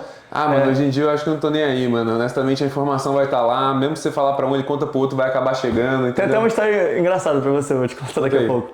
Mas aí a gente foi no escritório da Kazek, sentou lá com o Santiago, com a Thaís e tal, e aí a gente ficou, tipo, tô falando aqui as coisas, mas tô falando meio pela metade, porque, pô, os caras investiram no nosso principal concorrente na época. E eu ficava tipo, cara, e aí? Aí ele, não, mas tem uma coisa que muda o fato de a gente não poder investir em vocês, né? Aí a remessa tinha investido pro Ebanks, né? Mas não era público ainda na época. Você até trabalhou no Ebanks, não trabalhou? Trabalhei no Ebanks, cara, manjo bem. E salve pro Ale aí da remessa, gente boa. Tem episódio dele também, assista. E aí, pô, na época a gente tinha aquela coisa, né? Pô, não posso falar nada pro Lewis, não posso, tipo... A gente ficava naquela, né? Tipo, pô, não vou abrir aqui o segredo, que, pô, não tinha. Mas aí, você acha que realmente tem essa do segredo, assim? Cara, hoje em dia não. Hoje em dia, eu acho o seguinte, você monta um business realmente defensible, um negócio que você fala, cara, eu me esforcei, eu criei um negócio, cara, a complexidade que é de você fazer principalmente um business de fintech, com estrutura, realmente pagamentos, com... Cara, cada layer que você vai aumentando, cada feature que você vai fazendo, fica um negócio que, cara, hoje eu consigo dizer com certeza que nenhum banco consegue entregar o nível de serviço, o nível de tecnologia que a gente tem no Brasil para cross-border. Então, cara, eu posso falar meus clientes aqui, tipo, sem problema nenhum, tem no site, tipo, cara, beleza, a gente ficava nessa, né? Não, vamos botar o cliente principal no site. Porque senão os caras vão saber, vão tentar roubar. Exato. E aí, se essa for a sua defensibilidade, você tá ferrado. Fudeu, O já tinha, o meu sócio lá na Lud, ele fala um negócio engraçado, irmão. Eu tenho dó de quem tentar competir comigo, tá ligado? É tanto trabalho fazer isso aqui. Porra, exato. E aí, a gente tinha muito isso, e a gente falou lá com o Kazek, mas pela metade. Mas o business também, acho que essa tese de só fazer câmbio de startup não era muito boa, principalmente porque depois, né, ali na época que o SVB quebrou, a gente tinha a ideia, há um tempo, né, já estava fazendo de, pô, SVB é o único que abre Cayman e a Delaware para as startups, demora aí um mês, cara, vamos fazer um banco nos Estados Unidos para startup, para Cayman, né, que abra em um dia, né, que abra em 2 dias. Pô, o pessoal, assim como a gente, né? Quando a gente recebeu lá o... Galera, tivemos uma dificuldadezinha técnica, a câmera acabou a bateria, tivemos que cortar aqui, talvez a gente não pare exatamente onde a gente estava, mas a gente estava falando de como foi para levantar a rodada e tal, aí você falou com os fundos brasileiros e tal, cara. Aí a gente tá falando sobre a defensibilidade, né, que eu fui lá na Kazek, falei as coisas pela metade, e daí tu fala, porra, tem alguma coisa estranha, né? Por que o cara não tá falando informação? E na época é porque eles tinham investido no nosso principal concorrente na época, né? E, mano, e é foda, mano. A galera quando tá começando fica muito cheio dessa, e, pô, não posso contar, Exato. contar, tá ligado? Aí tem até uma história muito engraçada, você vai adorar. A gente tava com essa ideia de lançar esse concorrente do SVB, né? E aí a gente foi trabalhar com aquele Synapse, né? Que, pô, quebrou também, os caras são horríveis. Enfim, posso falar isso abertamente, todo mundo sabe.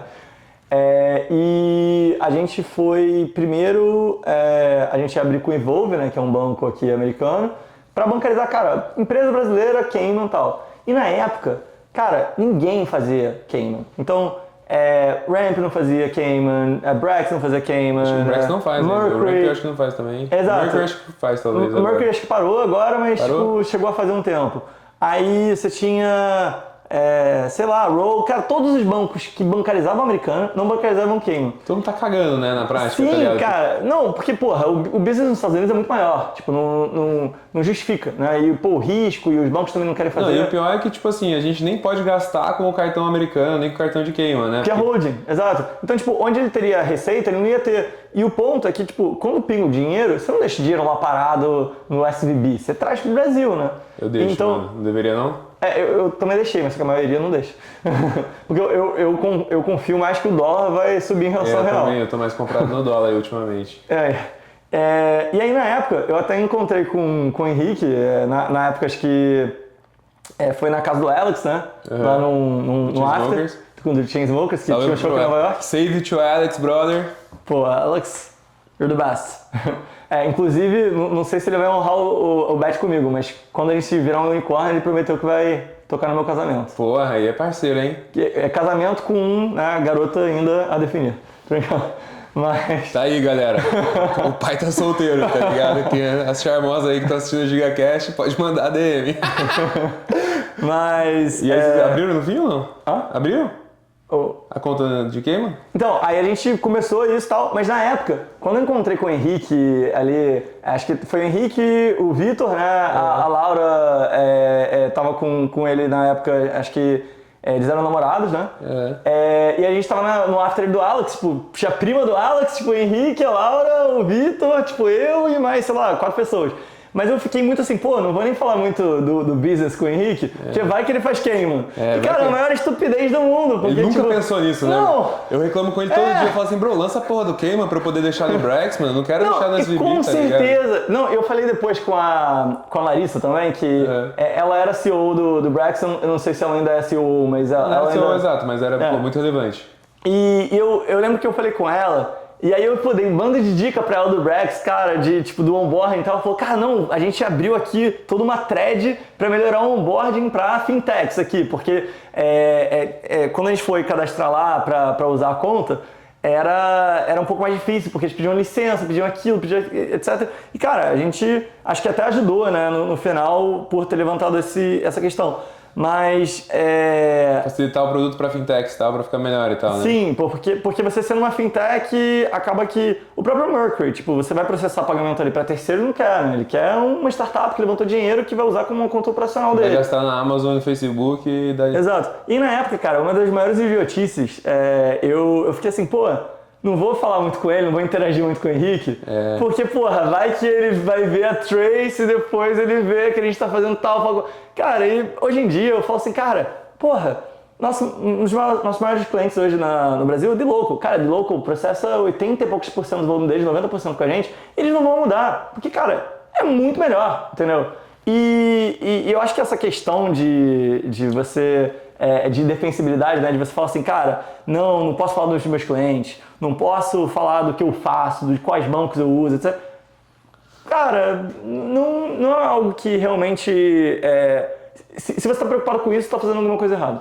Cara, e assim, a trend maior, na verdade, é você, cara, fazer vastamente aberto, né? Deixar os seus clientes votarem em qual é a próxima feature que você vai lançar, tá ligado? Você tem um negócio muito mais... Pô, aquele negócio do Build in Public, assim, tem uma empresa que eu gosto muito que é o PostHog, mano, eu amo esses caras e tal, cara, eles têm lá, por exemplo, pô, tem, cara, o que você acha que a gente deveria construir? Aí todo mundo fica upvoting nas features, tá ligado? A gente até tá querendo construir isso e tal, que é o contrário de ficar de segredo, né? Eu até ficava assim, caraca, bro, se eu contar aqui o meu segredo, meus concorrentes vão ver, vão copiar, lascou. E, cara, estamos chegando aqui no fim já, velho, então vamos andar pra perna final aqui, Bruno. Então vai, conta da rodada. Então você começou a falar com os fundos gringos. Cara, e o fundo gringo, em geral, ele não gosta muito de investir quando não tem um fundo brasileiro, né? Como é que você contornou isso? Cara, isso foi difícil, porque todo fundo que a gente falava aqui, eles falavam, pô, mas e Kazakh, Monax, etc. E o engraçado é que, assim, muitos deles condicionavam. Cara, eu entro se a Monax entrar. Eu entro se a Kazakh entrar. E aí foi muito difícil essa questão, porque a gente ficava, cara, tá condicionando a Colide aqui, porque o cara não entende muito de Brasil. E o bom é que, cara, a Hoff, ela é incrível, né? Eles são muito bons em cripto, muito bons em fintech, são super fáceis de lidar também, acho que a gente tem uma relação muito boa com eles. Foi o fundo perfeito ali pro Seed pra gente. Mas muitos dos fundos aqui no US, eles estavam naquele hype de, pô, Brasil tá crescendo agora, Latam tá crescendo, tá um hypezinho maneiro. Mas talvez, se a gente tivesse pego um outro fundo naquela época, quando teve esse downturn em 2022, 2023, a gente ia... Acontece muito isso, né? De, tipo, o cara investe em você e depois ele, pô, te esquece porque aquilo ali não é mais trending, né? Não é mais cool, né? Então, eu achei muito legal a gente ter pego a Hoff, que eles não foram tipo, no hype só de Latam, eles realmente gostavam muito da tese, muito da questão de cripto também que a gente tinha, do background dos founders. Eu acho que eles estão muito felizes também com o investimento, porque quando eles investiram em 2021 a gente tinha um volume baixo. Mas se você for pegar o período do primeiro semestre do ano passado para o primeiro semestre desse ano, a gente cresceu 41 vezes de volume. Do ano passado para esse? Pô, bizarro. Essa parceria com a dLocal aí veio forte aí, foi isso? Veio forte. Eles não são o maior cliente de volume de receita hoje, mas são muito importantes e eles adoram a gente adora eles, acho que... Mas foi isso, cara, tipo, vocês lançaram alguma coisa que porra bizarro? Foi a virada de chave. O que vocês lançaram que fez ser porra bizarro, assim, ou foi mais uns deal que demorou pra fechar? Cara, todas as...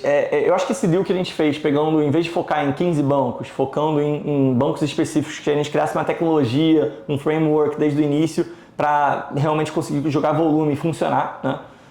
Acho que foi muito importante. As APIs, cara, nossas APIs hoje, o pessoal super elogia, cara, que é muito fácil de integrar, tem documentação em inglês. A maioria dos bancos sequer tem interface em inglês, que sai documentação para se integrar. E muitas vezes os bancos, eles têm uma software house que faz as APIs deles, o cara que está no banco nem sabe o que é, o que não é, enfim. Então, acho que é uma diferença muito grande, né? E por isso que a gente está hoje operando com clientes como Dollar App, por isso que a gente está operando a dLocal, que aí por consequência a gente acaba pressionando o volume de Amazon, Uber, Temo, Riot Games, né, de LOLzinho. Spotify, tá com isso. Então... Mas não foi uma feature assim específica, assim, foi mais, cara, fazer uma API muito bem feita. API muito bem feita, a gente operar com essa estrutura de um player, do player mais regulado do Brasil, né, que é um banco múltiplo. E eu entendo que a gente focar em um banco, dois bancos que realmente a gente tinha um contrato, né, uma estrutura que a gente conseguia fazer tudo do zero e montar do jeito que deveria ser e não do jeito que, cara, os caras estão operando há 10 anos, sabe? Entendi. E, cara, e agora quanto do Chainsmokers, então? Foi o Hoff que apresentou? Ou... Não, cara, o Chainsmokers foi muito doido. Eu sempre gostei do Chainsmokers. Inclusive, antes de qualquer coisa, tipo, antes de Trace, antes de tudo, eu já passei um ano novo em Vegas, no show deles. Da hora. É uma virada lá. Acho que foi 2018, 2019. E aí você chegou por onde? Cara, eu mandei mensagem pro Steve que era tipo manager do fundo deles na época, acho que ele era head de investments, algo assim. Ah, você mandou uma mensagem. Mandei no LinkedIn, cold call totalmente, Caraca, totalmente. velho. O Alex nem tinha LinkedIn na época, eu acho. Que Chainsmokers Invest, ele tá continuando Manos, né? Então, Antes, não, como é o nome? Mantis Venture Capital, Mantis VC. E, cara, eu lembro, né, quando eu era criança que eu vi, tipo, U2, o Bono lá do U2 investia também e tal. Eu lembro que eu vi isso daí no Fantástico e falei, cara, pô, o Chainsmokers tem um fundo, vou falar com ele, cara, bora, isso e tal. Aí o Ashton Kutcher também investe muito, né, ele tem lá o Sound Ventures, que inclusive, eventualmente, pô, imagina, essa dupla aí de trinca, né, do Ashton Kutcher com o Chainsmokers seria sensacional. Mas, cara, mandei cold call pra ele falou, cara, legal, tal, vou marcar.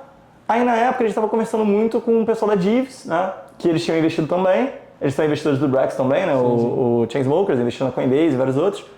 E aí a gente já tinha fechado a rodada, já tinha lá a Circle, a Hoff, etc.